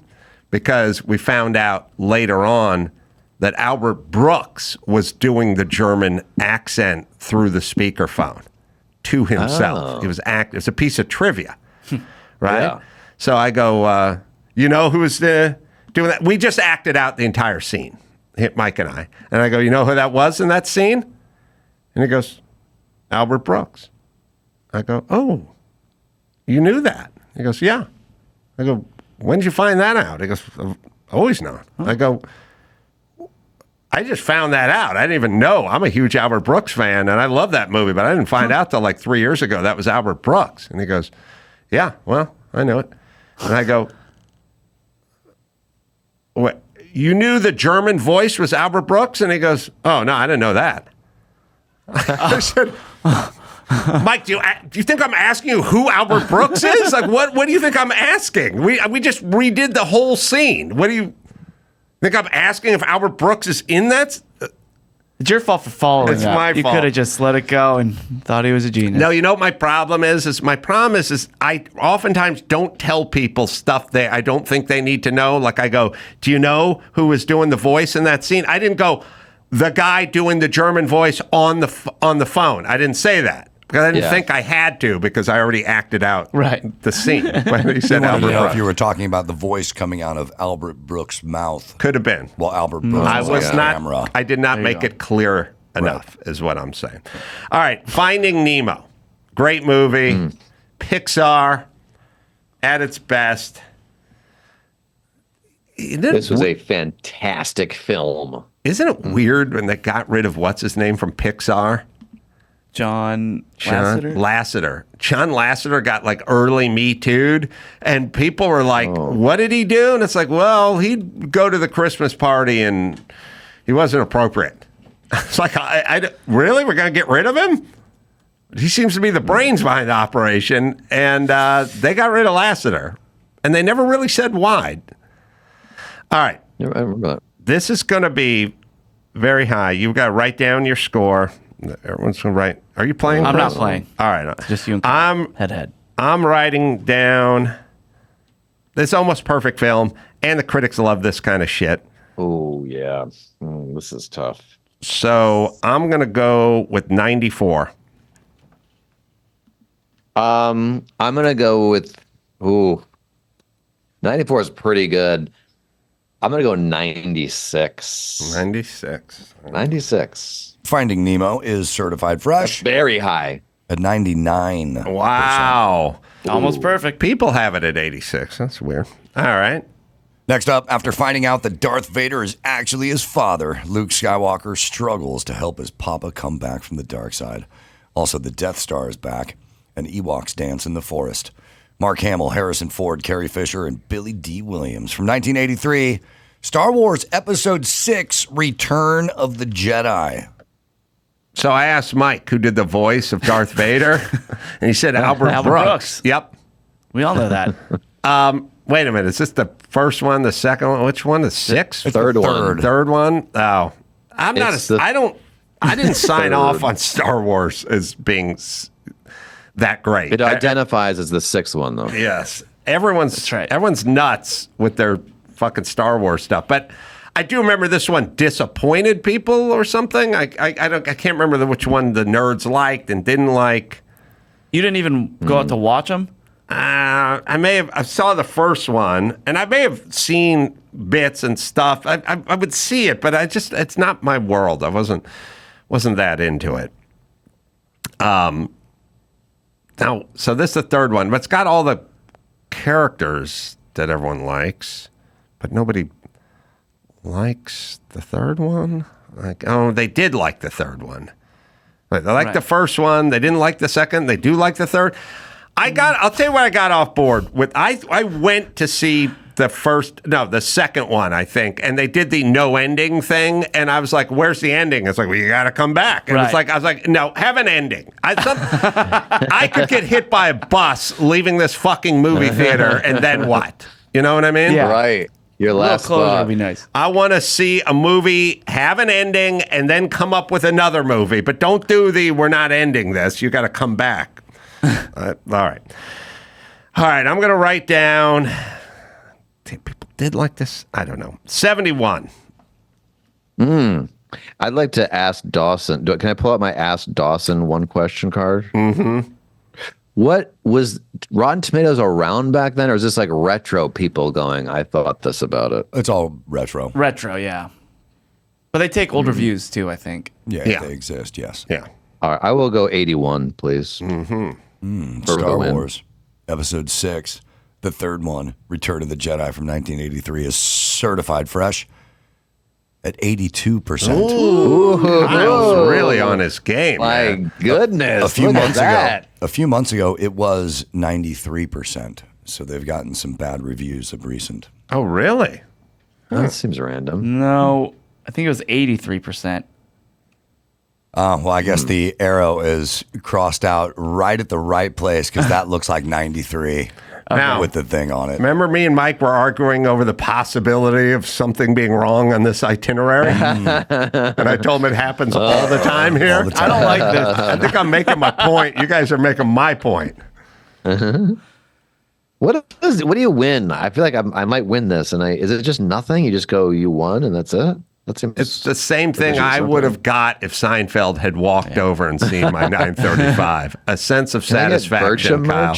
We'll give you a black card. Yeah. Oh, my God. Oh, wait. No, I'm already bought. My life's over. Mm-hmm. Next up, a struggling salesman takes custody of his son as he's poised to begin a life-changing professional career, starting with an unpaid internship. This causes the pair to live in shelters, sleep in public restrooms, and it's based on a true story, starring Will Smith and his son, Jaden Smith, from 2006, The Pursuit of Happiness. That's the year my book came out. Right, exactly. I remember that year fondly. It was a good year. Oh, yeah. I waited in line for this movie. Yeah. I don't like poor Will Smith movies. I like punch him in the face. I agree. Will Smith. I want him rapping as a cowboy or getting a Porsche sideways, in Miami. I don't like the thoughtful Will Smith. I want him. I want Omega Man Will Smith. I am legend Will Smith. I want in your face rapping and kicking ass. I don't like thoughtful. I'm homeless, and this is a You true like story. slapping Chris Rock, Will Smashing. Smith. Yeah. I wish he'd done that to Seinfeld. I wish when Seinfeld was saying, "I'm not going to look at your car," I wish Will Smith sprung out of the crowd and smacked him and yelled, "Keep Adam's portion 935 out your fucking mouth." All right. So no one saw this movie and no one knows, right? Mm-hmm. All right. And by the way, inspired by a true story. Okay. Yeah, I don't think people. I don't think people like it. But it had a good theme. Black man down and out. Rises up. The critics like good themes sometimes. And I'll say it wasn't good, but the theme helped it a little. So just rotten at 53. It's the critics' tomato, right, Dawson? Yes, the critics. Yeah. Okay, so I think critics are going to be very scared to say this is a bad movie. It's got too much, just like this, orphan poor black kid and Will Smith. I'm going to go a little higher with a 71. 71. The Pursuit of Happiness is fresh. It's 67. Oh, wow. Dunnigan. Wow. Dunnigan's really on fire. Roll, man. People have it. What's the record for closest? Minus 16, Bald Brian. Minus 16? I can do it. After the murder of his father, a young lion prince flees his kingdom only to learn the true meaning of responsibility and bravery in this photorealistic animated remake of the 1994 Disney classic, featuring Donald Glover, Beyonce, Seth Rogen, and James Earl Jones, directed by Jon Favreau. From 2019, The Lion King. Photorealistic. Yeah, it almost looks like it's live action, but they just take. Well, so Kyle's in the catbird seat, and I was like, well, this is going to be a layup if it's The Lion King, because you just go 94 and you're done. You know what I mean? It's not dipping below 90. I mean, you're way with a real strong score, but this one could have got panned. I didn't hear anything good about this one. So this one, this kind of thing, this could be 26. Or it could be 75. I don't know. I didn't see this version of it. You should have Kyle go first these last two. Kyle, you got to go first. Okay, Dawson, what am I at? Like, what do I need for the record? Minus 16 is the record. Minus. So I'm like you need minus. to get these dead nuts on. No, you still can't do you're it. plus like a 9 or something. Wait a minute. What do you mean minus? That I'm not understanding. If you get the number correctly, the actual score, you get to subtract 5 points. Yeah, we should have. Okay, I should have never explained mind. that. Okay, I did not know that. But if you get it dead nuts on, you can take 5 off. I get these nuts right. I have no idea. I'm just feeling. I don't know why a 56. I don't know why though. Should be higher probably. I wrote down 41. Ooh, The Lion King from 2019 is rotten at 52%. Wow. I'm killing this. What was yours? 51? What did you say? He gets 56. 56. Man, you were just right in there. And these aren't easy to gauge. Pocket. Right in the that was pocket. a wild guess. The audience liked it. In our final movie, after being dumped by his girlfriend for an older man, a 32-year-old loser adopts a 5-year-old kid to prove he can be responsible too. With Adam Sandler, Joey Lauren Adams, and Jon Stewart from 1999, Big Daddy. This is right. Remember when Jon Stewart was going to have an acting career? They're like, oh, yeah, this guy's next. Yeah. And it just never materialized. But I don't think it's because he couldn't do it. I just think he probably just went like, this isn't real. Like, it's not substantial enough for him. But he was getting that, this guy's going to be the next guy to pop. Yeah, a little heat. All right. They didn't like this movie, and they're not going to like this movie. And it's perfectly fun and watchable. It's very Sandler-esque, but we didn't like Sandler at this point. The critics did. Kyle, I'm going to write mine down. I'm going to let you go first. I'm going to go with a 23. 23?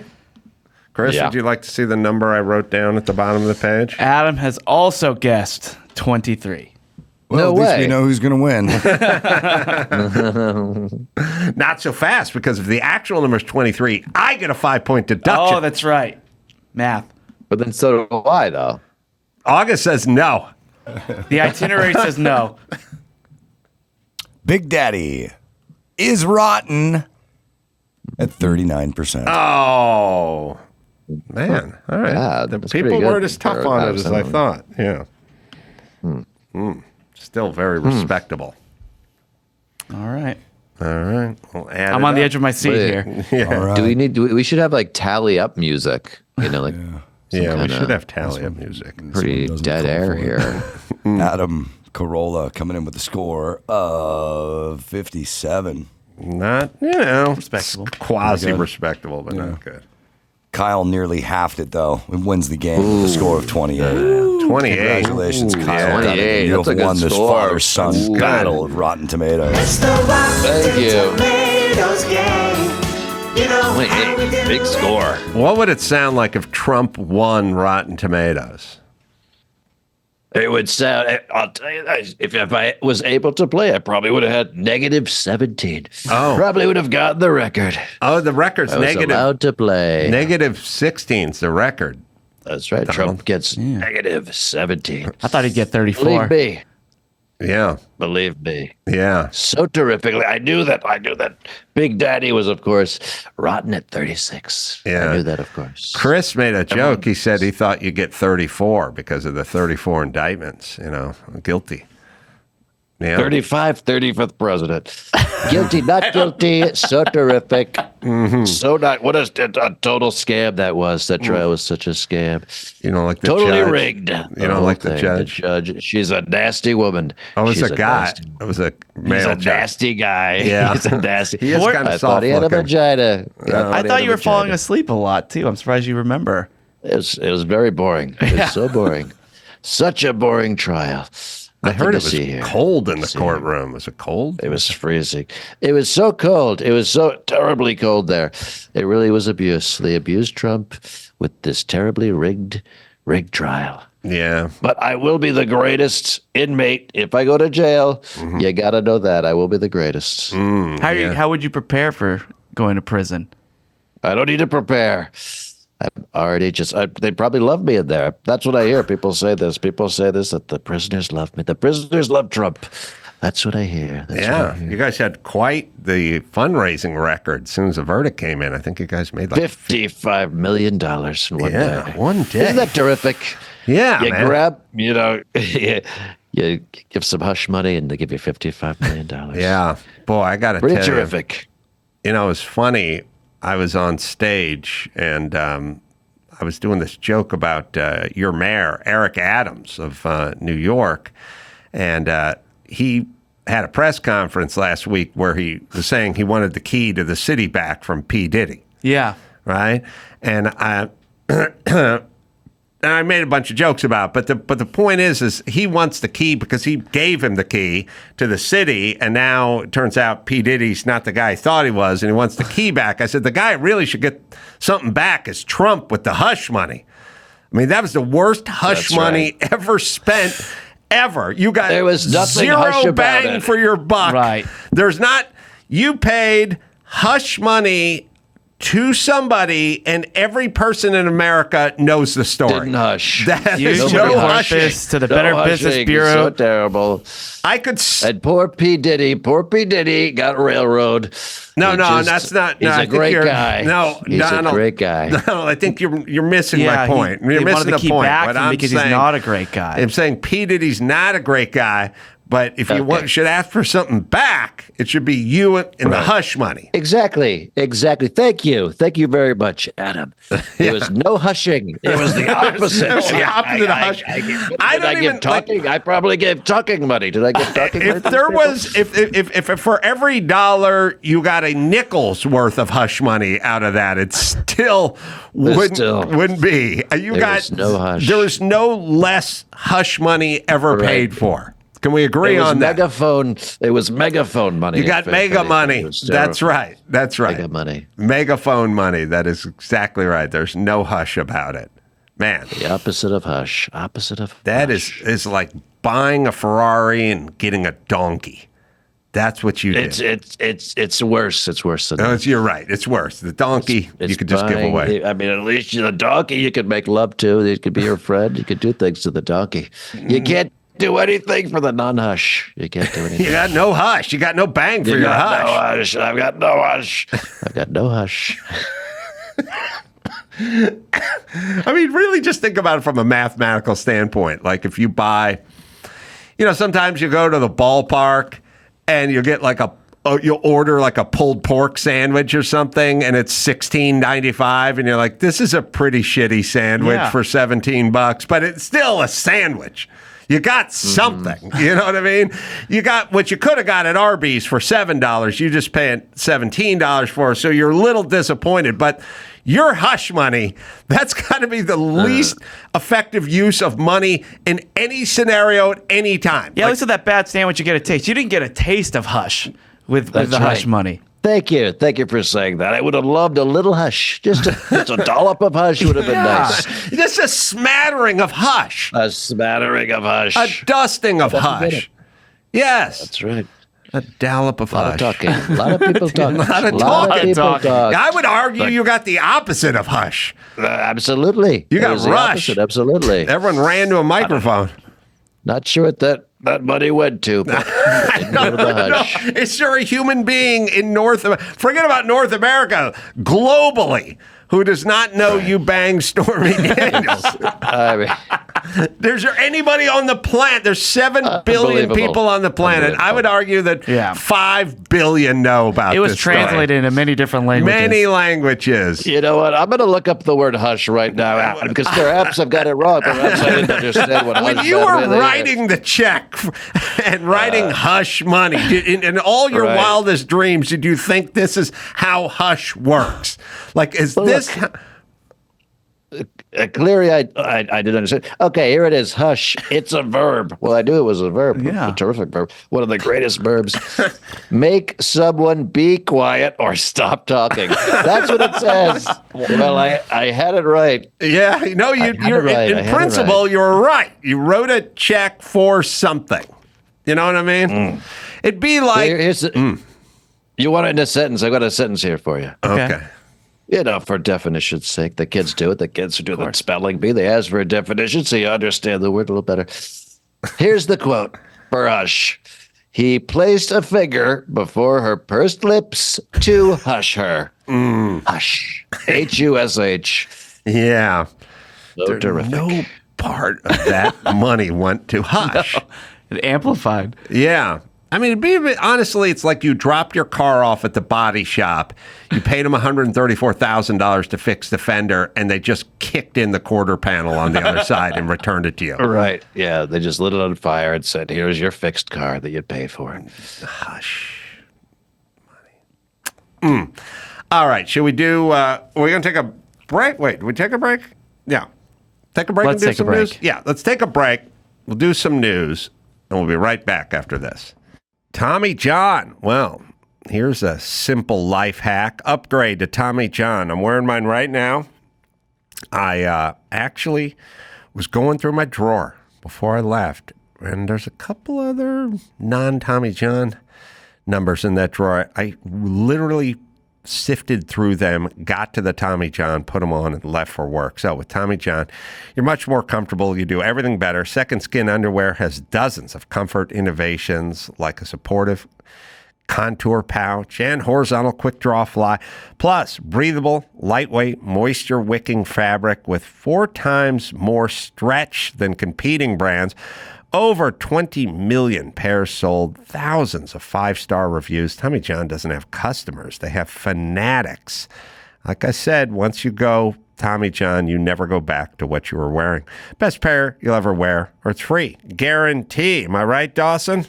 Get 20% off your first order right now at TommyJohn.com/Adam. Save 20% on second skin at TommyJohn.com/Adam. TommyJohn.com/Adam. See site for details. Well, doesn't it seem like every week there's a major leak of customer info from phone or healthcare or other companies? That's right. People are getting all your information these days. I mean, they ain't breaking into your home anymore. They're getting your info. Well, that's where Aura comes in. All-in-one online safety solution helps protect your information about you, your family, and it stops it from being sold to data brokers. Data brokers are legally required to remove your personal information if you ask, but they make it difficult and time-consuming. Aura does the work for you. Aura also helps reduce annoying robocalls, telemarketers, and junk mail by sending takedown requests on your behalf. Plus, Aura monitors for identity theft before it happens and scans the dark web for your email addresses, passwords, social security number, and other sensitive information. So protect yourself with Aura, right, Dawson? For a limited time, Aura is offering our listeners a 14-day trial plus a free check of your data to see if your personal information has been leaked online, all for free, while you visit aura.com/trust. That's aura.com/trust to sign up for a 14-day free trial and start protecting you and your loved ones. aura.com/trust. Certain terms apply. Be sure to check the site for details. O'Reilly Auto Parts. O'Reilly Auto Parts. They're in the business of keeping your car on the road. They offer friendly, helpful service and the parts, knowledge, and everything else you need to maintain and repair your vehicle. They've got thousands of parts and accessories in stock, either in store or online. You never have to worry if you're in a jam. They got your part. The team at O'Reilly Auto Parts can test your battery for free in or out of your car. It's nice not to have to yank that thing. If it needs to be replaced, they'll help you find the right battery for your vehicle. Need your windshield wipers replaced, brake light fixed, or quick service? They'll help you find the right parts or point you in the nearest local repair shop so you can have the pros do it. Whether you're a car aficionado or an auto novice, you'll find the employees at O'Reilly Auto Parts are knowledgeable, helpful, and all friendly. The professional parts people at O'Reilly Auto Parts are your one-stop shop for all things auto do-it-yourself. And you can find out what you need in-store or online. Stop by O'Reilly Auto Parts today, or you can give them a visit, O'ReillyAuto.com/Adam. That's O'ReillyAuto.com/Adam. And now, Alcoa presents Definitely Not a Jew on the Adam Carolla Show. Dateline, St. Petersburg, Florida. A 37-year-old woman was charged with misdemeanor battery after striking a man at a transitional housing facility with a cinnamon roll. Definitely not a Jew. All right. Kyle Dunnigan's over there. We're over here. Yeah.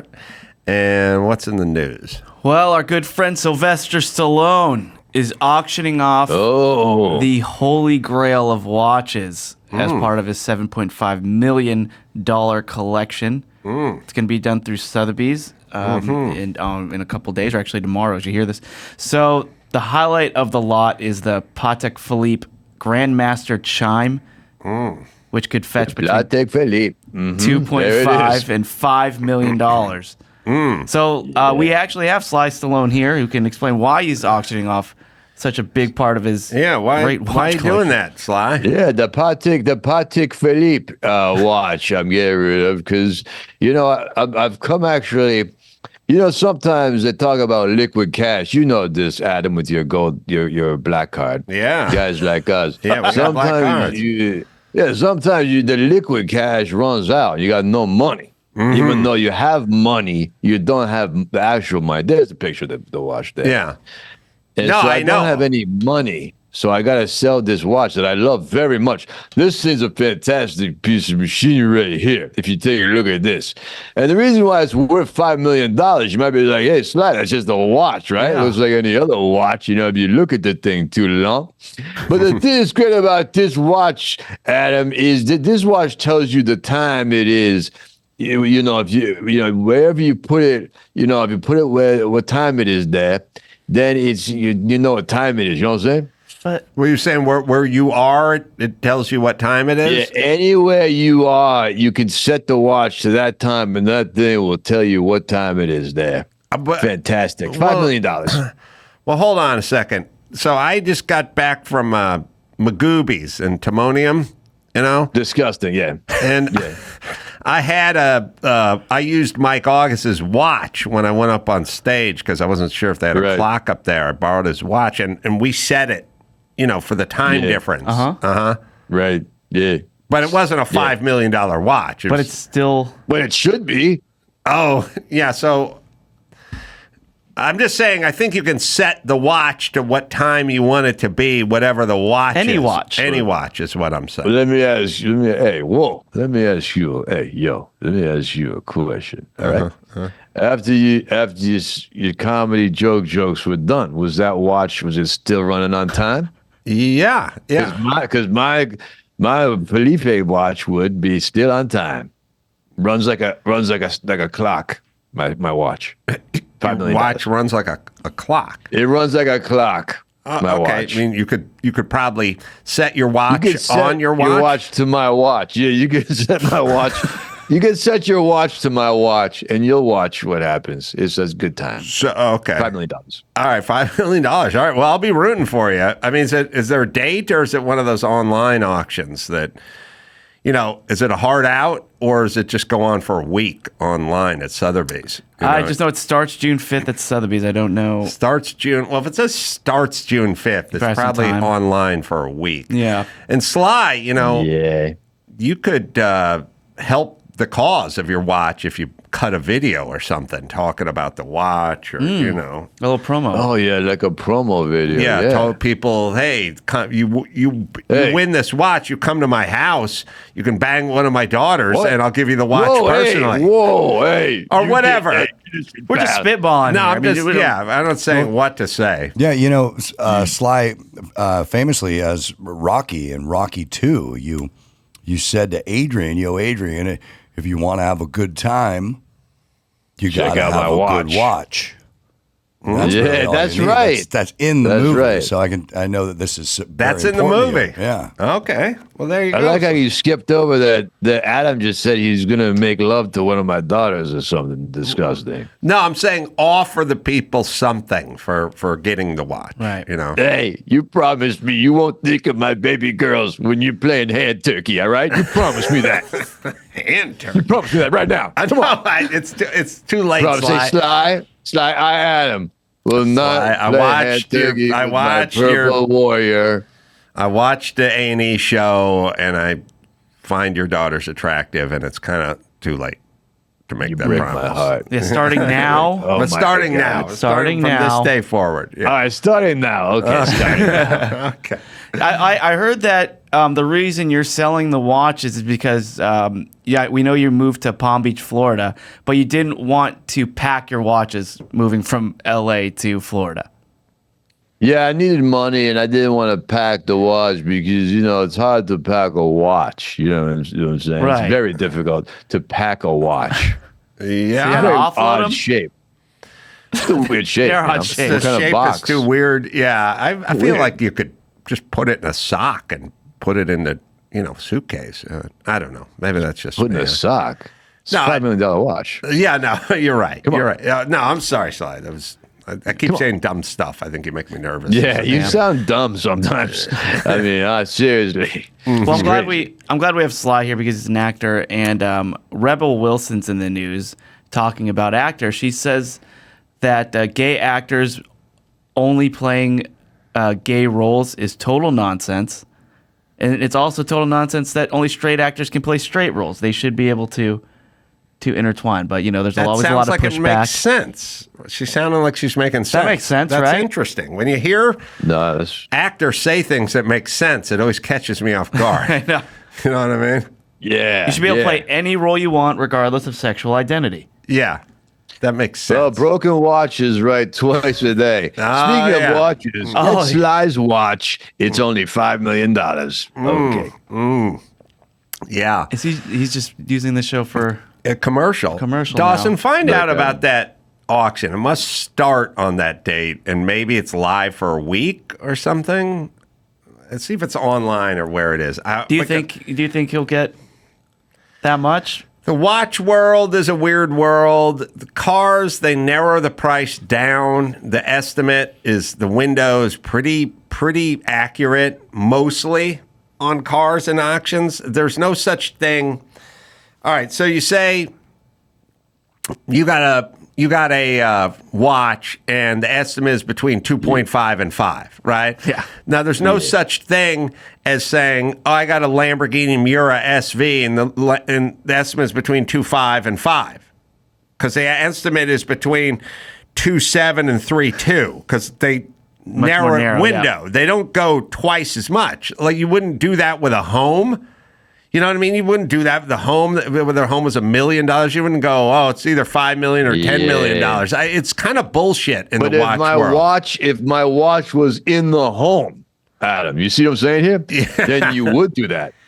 You see? If your watch came with the home. Oh, so if I sold a $5 million house with your $5 million watch in it, then it would be a 7.5 or it's 10. Yeah. Oh, exactly. You know what? You're right, Sly. And this reminds me.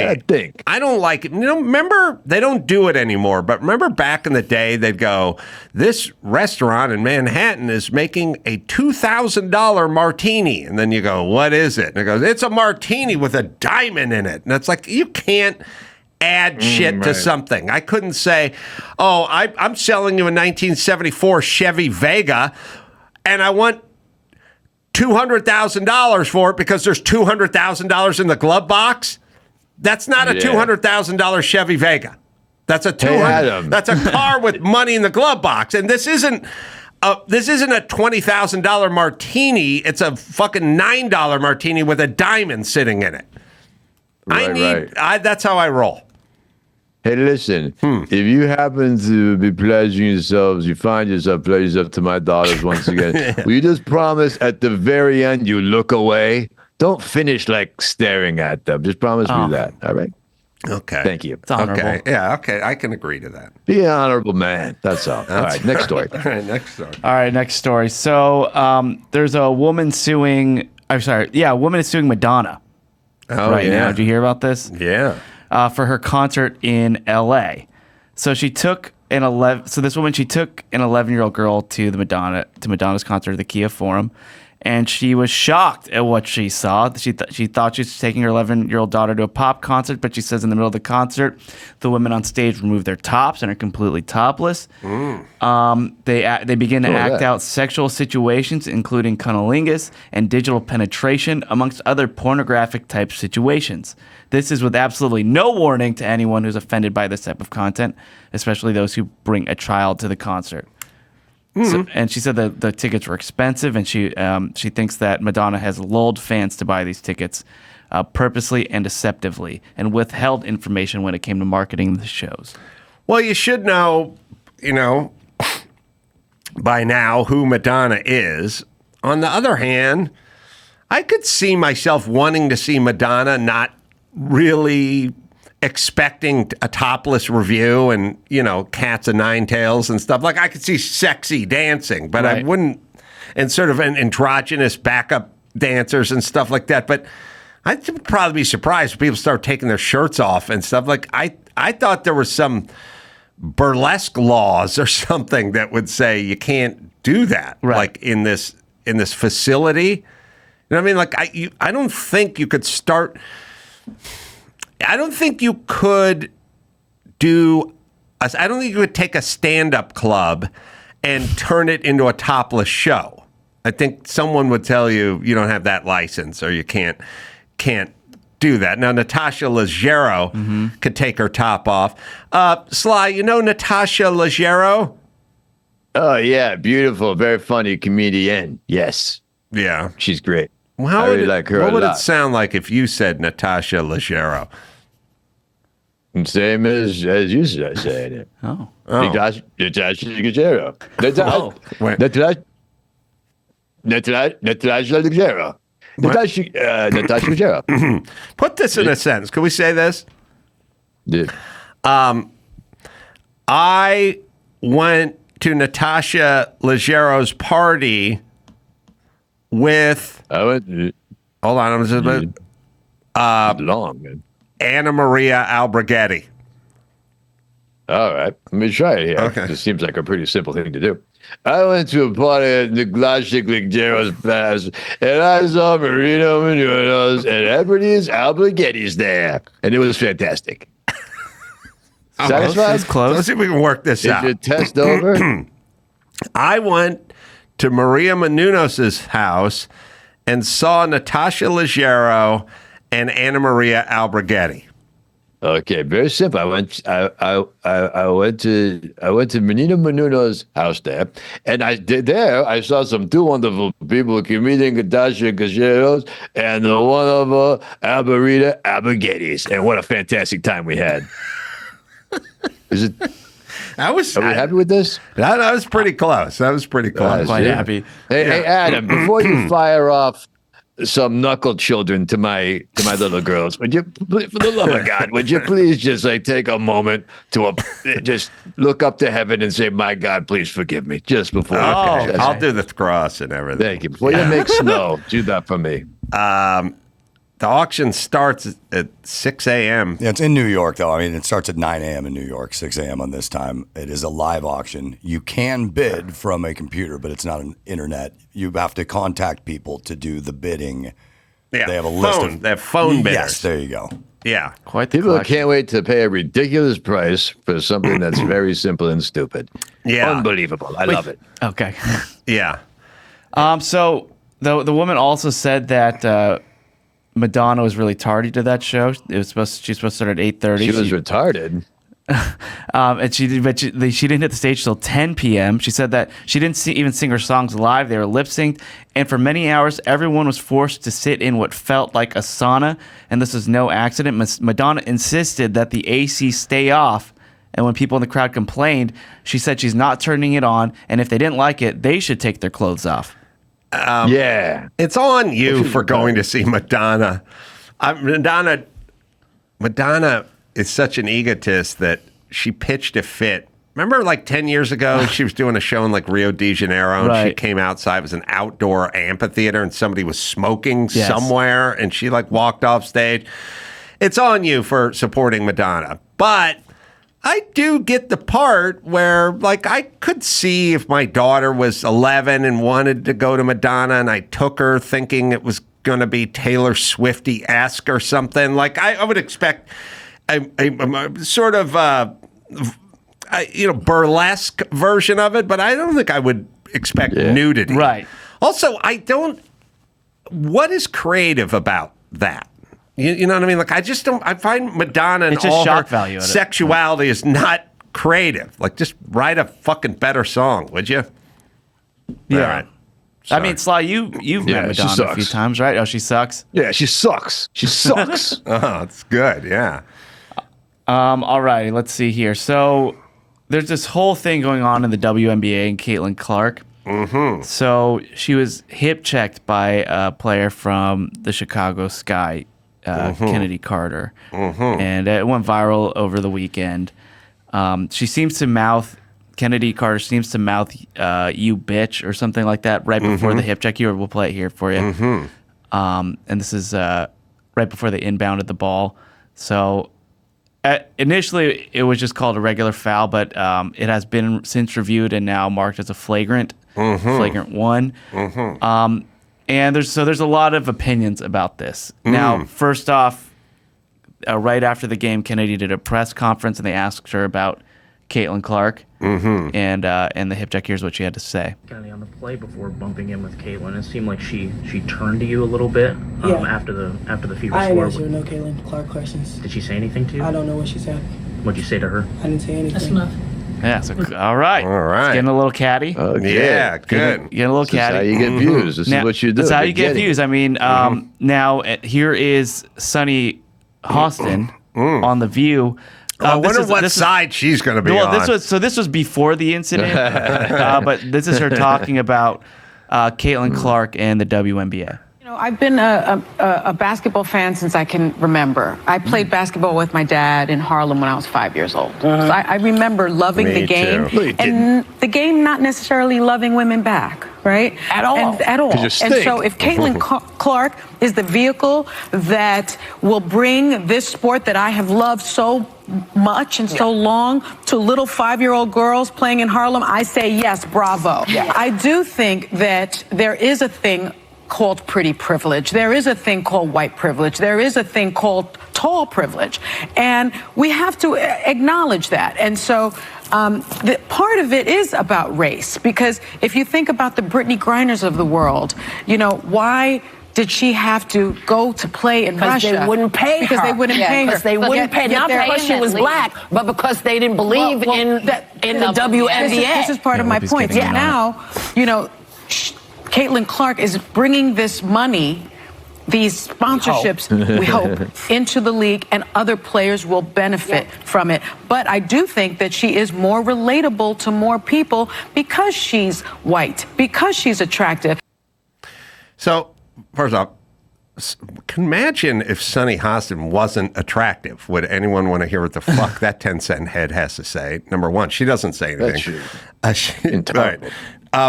So there is no track record for white America supporting black basketball players. We don't have a history of. Let me see if I can think of any white. Let me see. All right, let's see. All right. I supported Bob Cousy. Okay. And Larry Bird and the guy who shot free throws underhand. Yeah, I can't name any other NBA greats. Can you? I can't think of anybody else. Not off the top of my head. I might have to. That's all of them, right? Yeah. Not been supporting African Americans. You're correct. Yeah. Now, Pete Maravich. That's the other guy. I can't think of any other. And that was the Olympic team, right? Oh, Stockton. Yeah, that was the Olympic team. It was Pete Maravich and Larry Bird and Bob Cousy and Stockton and George Micah. I think those are the top guys. I can't think of any other guys. No. All right. So Not I guess off the memory. Sonny's right. It's by the way, the people who think like racists, like all the race hustlers, constantly graft that onto people. Like, why would people want to support a black athlete? It's in most America wouldn't support. It's like, no, we don't think racist thoughts. You think racist thoughts. We think we want the best man and or woman for the job. That's you guys being racist. Like, America's not ready to accept a black vice president. Yes, we are. If she's good, then we are. I'll tell you what. I don't want Eskimos. I don't want them on the basketball field. Personally, I do have a thing about that. Right. All right. And then I remember like when Caitlyn Clark was leaving her college career, like Lynette Woodward, who initially had the record for points scored, she was doing a speech to honor Caitlyn for surpassing her score or her scoring record, but she did it in a weird way. Here's the clip of how she. It turns out black people can be racist too. I think that's what I'm learning. No. I'm learning that in this day and age. And I don't know what this woman said. I'm just saying that's not possible. She just had her scoring record surpassed by Caitlyn, and this is how she honored her. I am the hidden figure, but no longer now. My record was hidden from everyone for 43 years. 43 years. I don't think, I'll just go ahead and get the elephant out of the room. I don't think my record has been broken because you can't duplicate what you're not duplicating. And so unless you come with a men's basketball and a 2-point shot, hey, you know.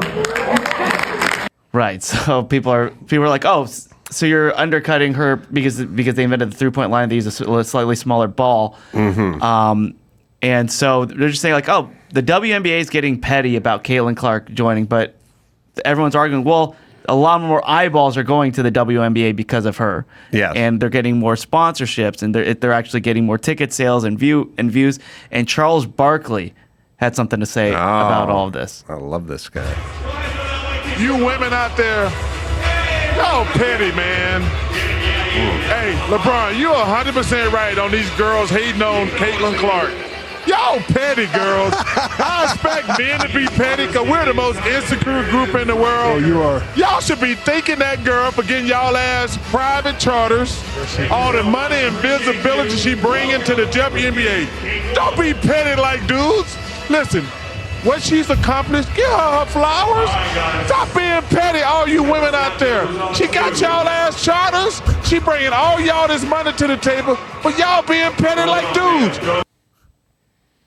Yeah, I'm with Charles, so that you don't have to include dudes. We're not that petty. And you go ahead and have your critique, unless you're talking about Tom Petty or Richard Petty, who are dudes. And I don't know if that's what he's referring to, the petty. There's also Kyle Petty. He might have been talking about the petty NASCAR. The Petty family. The Petty family. Yeah. And again, Tom and/or. Yeah. But anyway, so, it looks like the women in the WNBA aren't as welcoming as we thought. Well, they should be. Are they just being racist? It's like, she's people are white, saying she's racist, jealousy. It could just be attention. I mean, maybe it could be anything. But listen, women, you're constantly complaining about us. What about you guys and what you do to each other? You're horrible to each other. Women are horrible to each other. If anyone really studies them.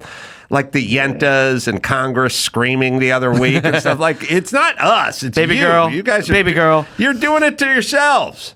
That's right. That's right. They don't thank us either. No. They go, hey, we don't need a man around. Yeah, after we built everything. Yeah, now you don't. That's right. Yeah, we built this. Now we built everything. Sure, you don't need us. Yeah. You say, man, let's start over again. Men go in one part of the woods. Women go to the other part. Each build a society. You don't tell me the 2 ways is women sneaking over there going, hey, I'll give you some pleasures, some oral pleasures. If I went over to the women's side 2,000 years later, I'd be like, you bitches still haven't figured out a spatula yet?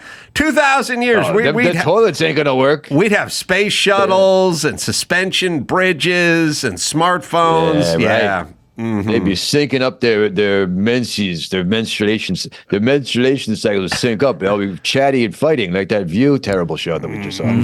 Yeah, you're right. So, all right, Adam, you're talking about airlines, and we know your feelings about dogs on flights, right? And your solution was pet on a jet, right? Or pet in a jet. I forget what it. Sly, you'd like this. There's too big a problem with people bringing all their dogs to the airports and on planes. Yeah, right. And they're defecating on planes and they're having to turn planes around. Right. And it's just a bunch of people who want to travel with their dog. No one needs a dog to travel. Believe me, I do it all the time. I have a dog. I don't travel with my dog. I'm able to travel without a dog, and so is everybody in America. Right. This thing doesn't exist. But there's too many people getting fake notes from their doctors. And all I'm saying is Sly. They have to test, you know the word metallurgy?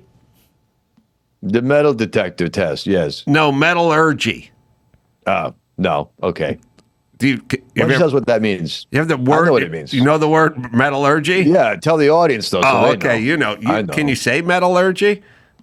Yeah, metallurgy, yeah. Okay, metallurgy. All right. Metallurgy.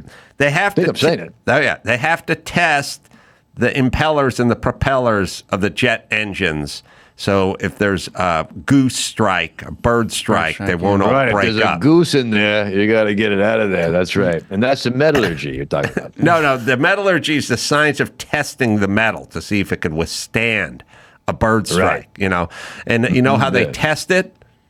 They throw birds at it, I would assume. Yeah, they fire up the engine, they throttle it up, they get to full throttle, and they take an air cannon and they fire a frozen chicken at it through an air cannon. That sounds like a good idea, yes. Right. And now here's my idea.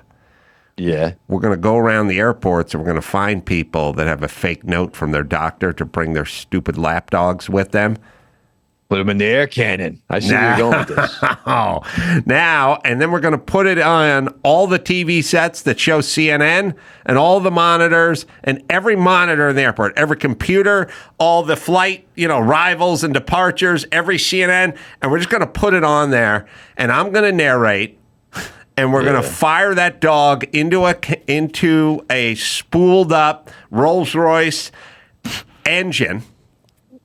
Yeah. We're going to show the owner sobbing and begging that I don't pull the cord on the air cannon and fire the dog. We're going to show the loading.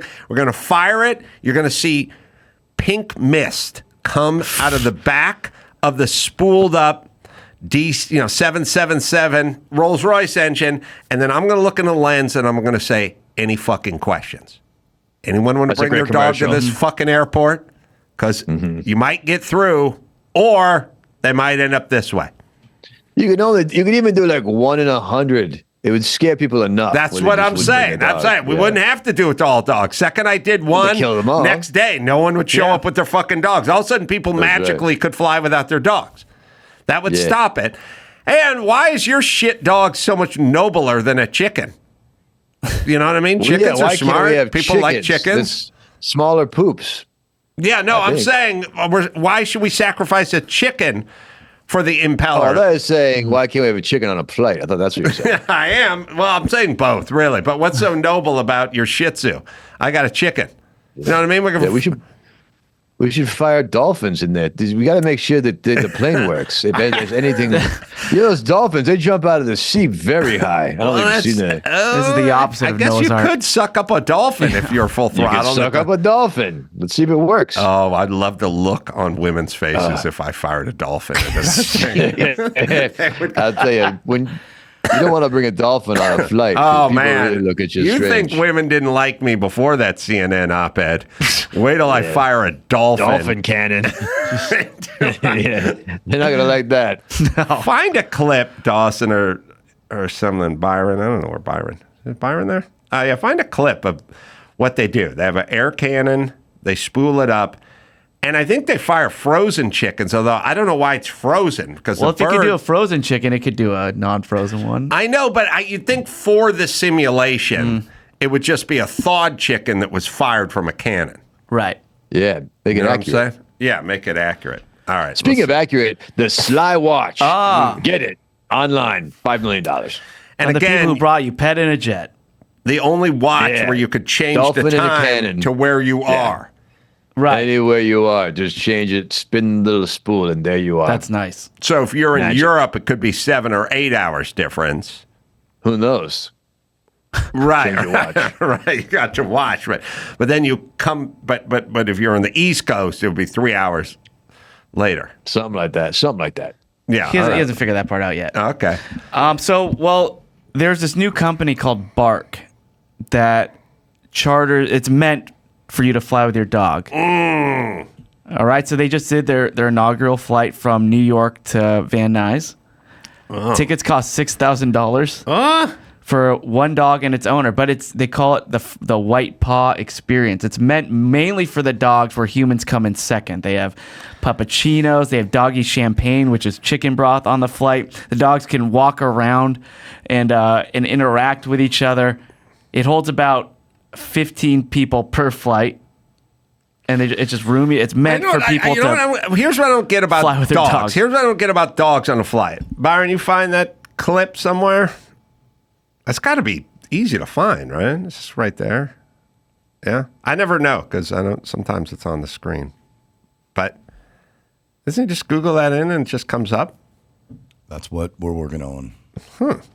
I thought they were all over the place. Anyway. Here's what I don't get. You travel, you bring your backpack. God forbid you fucking put it on the floor and you don't push it under the seat in front of you and they go nuts. Oh, and if they you put freak out. They put it on the seat next to you. If it's open, they won't let you do that either. What is your medium-sized dog doing during an emergency other than where my feet are running around somewhere? This is a backpack that runs and shits. Yeah, with a mind of its own. With a mind of its own, who's freaking out because its master's screaming and yelling, "Jesus, don't take me now."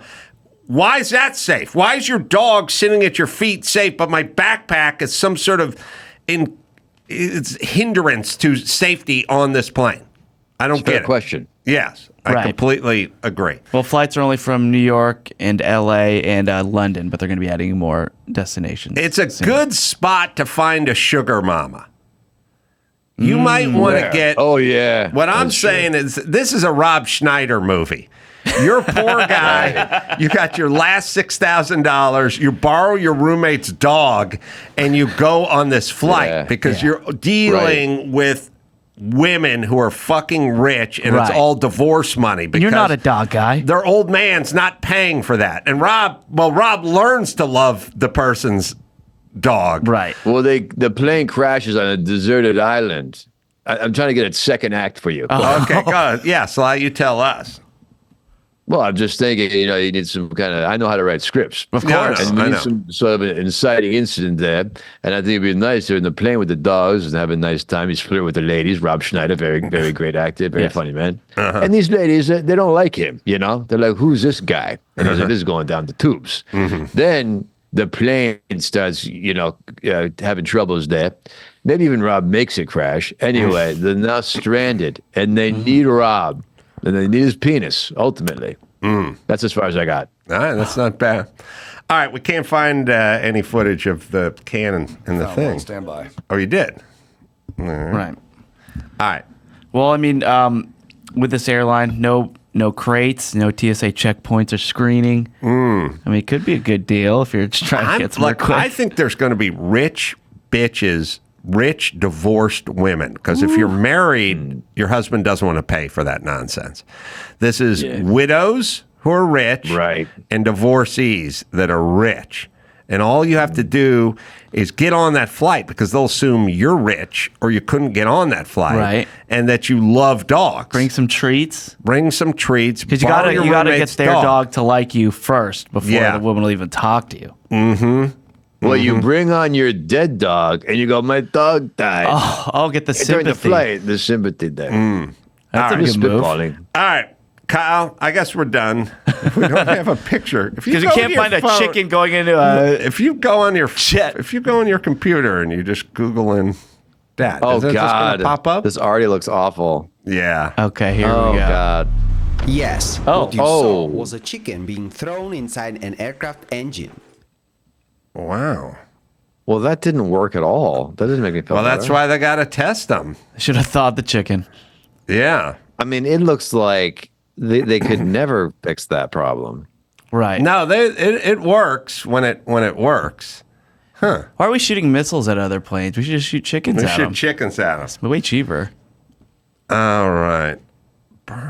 Ooh, look at that guy get sucked in. Yeah. Ooh. Yeah. All right. 22 billion worth of damage every year. All right. We got it. Bird strikes. Kyle Dunnigan, everyone. The Kyle Dunnigan Show. Thanks for having me. Always a good time with the Dunster. My pleasure. That's what I call you now. Thursday's the new show season this Thursday. You go onto youtube.com/Kyle Dunnigan, and that's where you go. And check him out on Bircham as well. Yeah. I'll be back at Kimmel's Club getting yelled at in the Centurion Lounge. That'll be June 13th. And then Governors in Levittown. That'll be, where is that? New York. Yeah. Levittown, I should say. Doing stand-up there June 28th and 29th. First time at Governors. So come by and say hi. And I'm going to Eugene, Oregon and Washington. And just go to AdamCarolla.com for all my live shows. Until next time, Adam Carolla for Kyle Dunnigan and Chris Maxpata saying mahalo.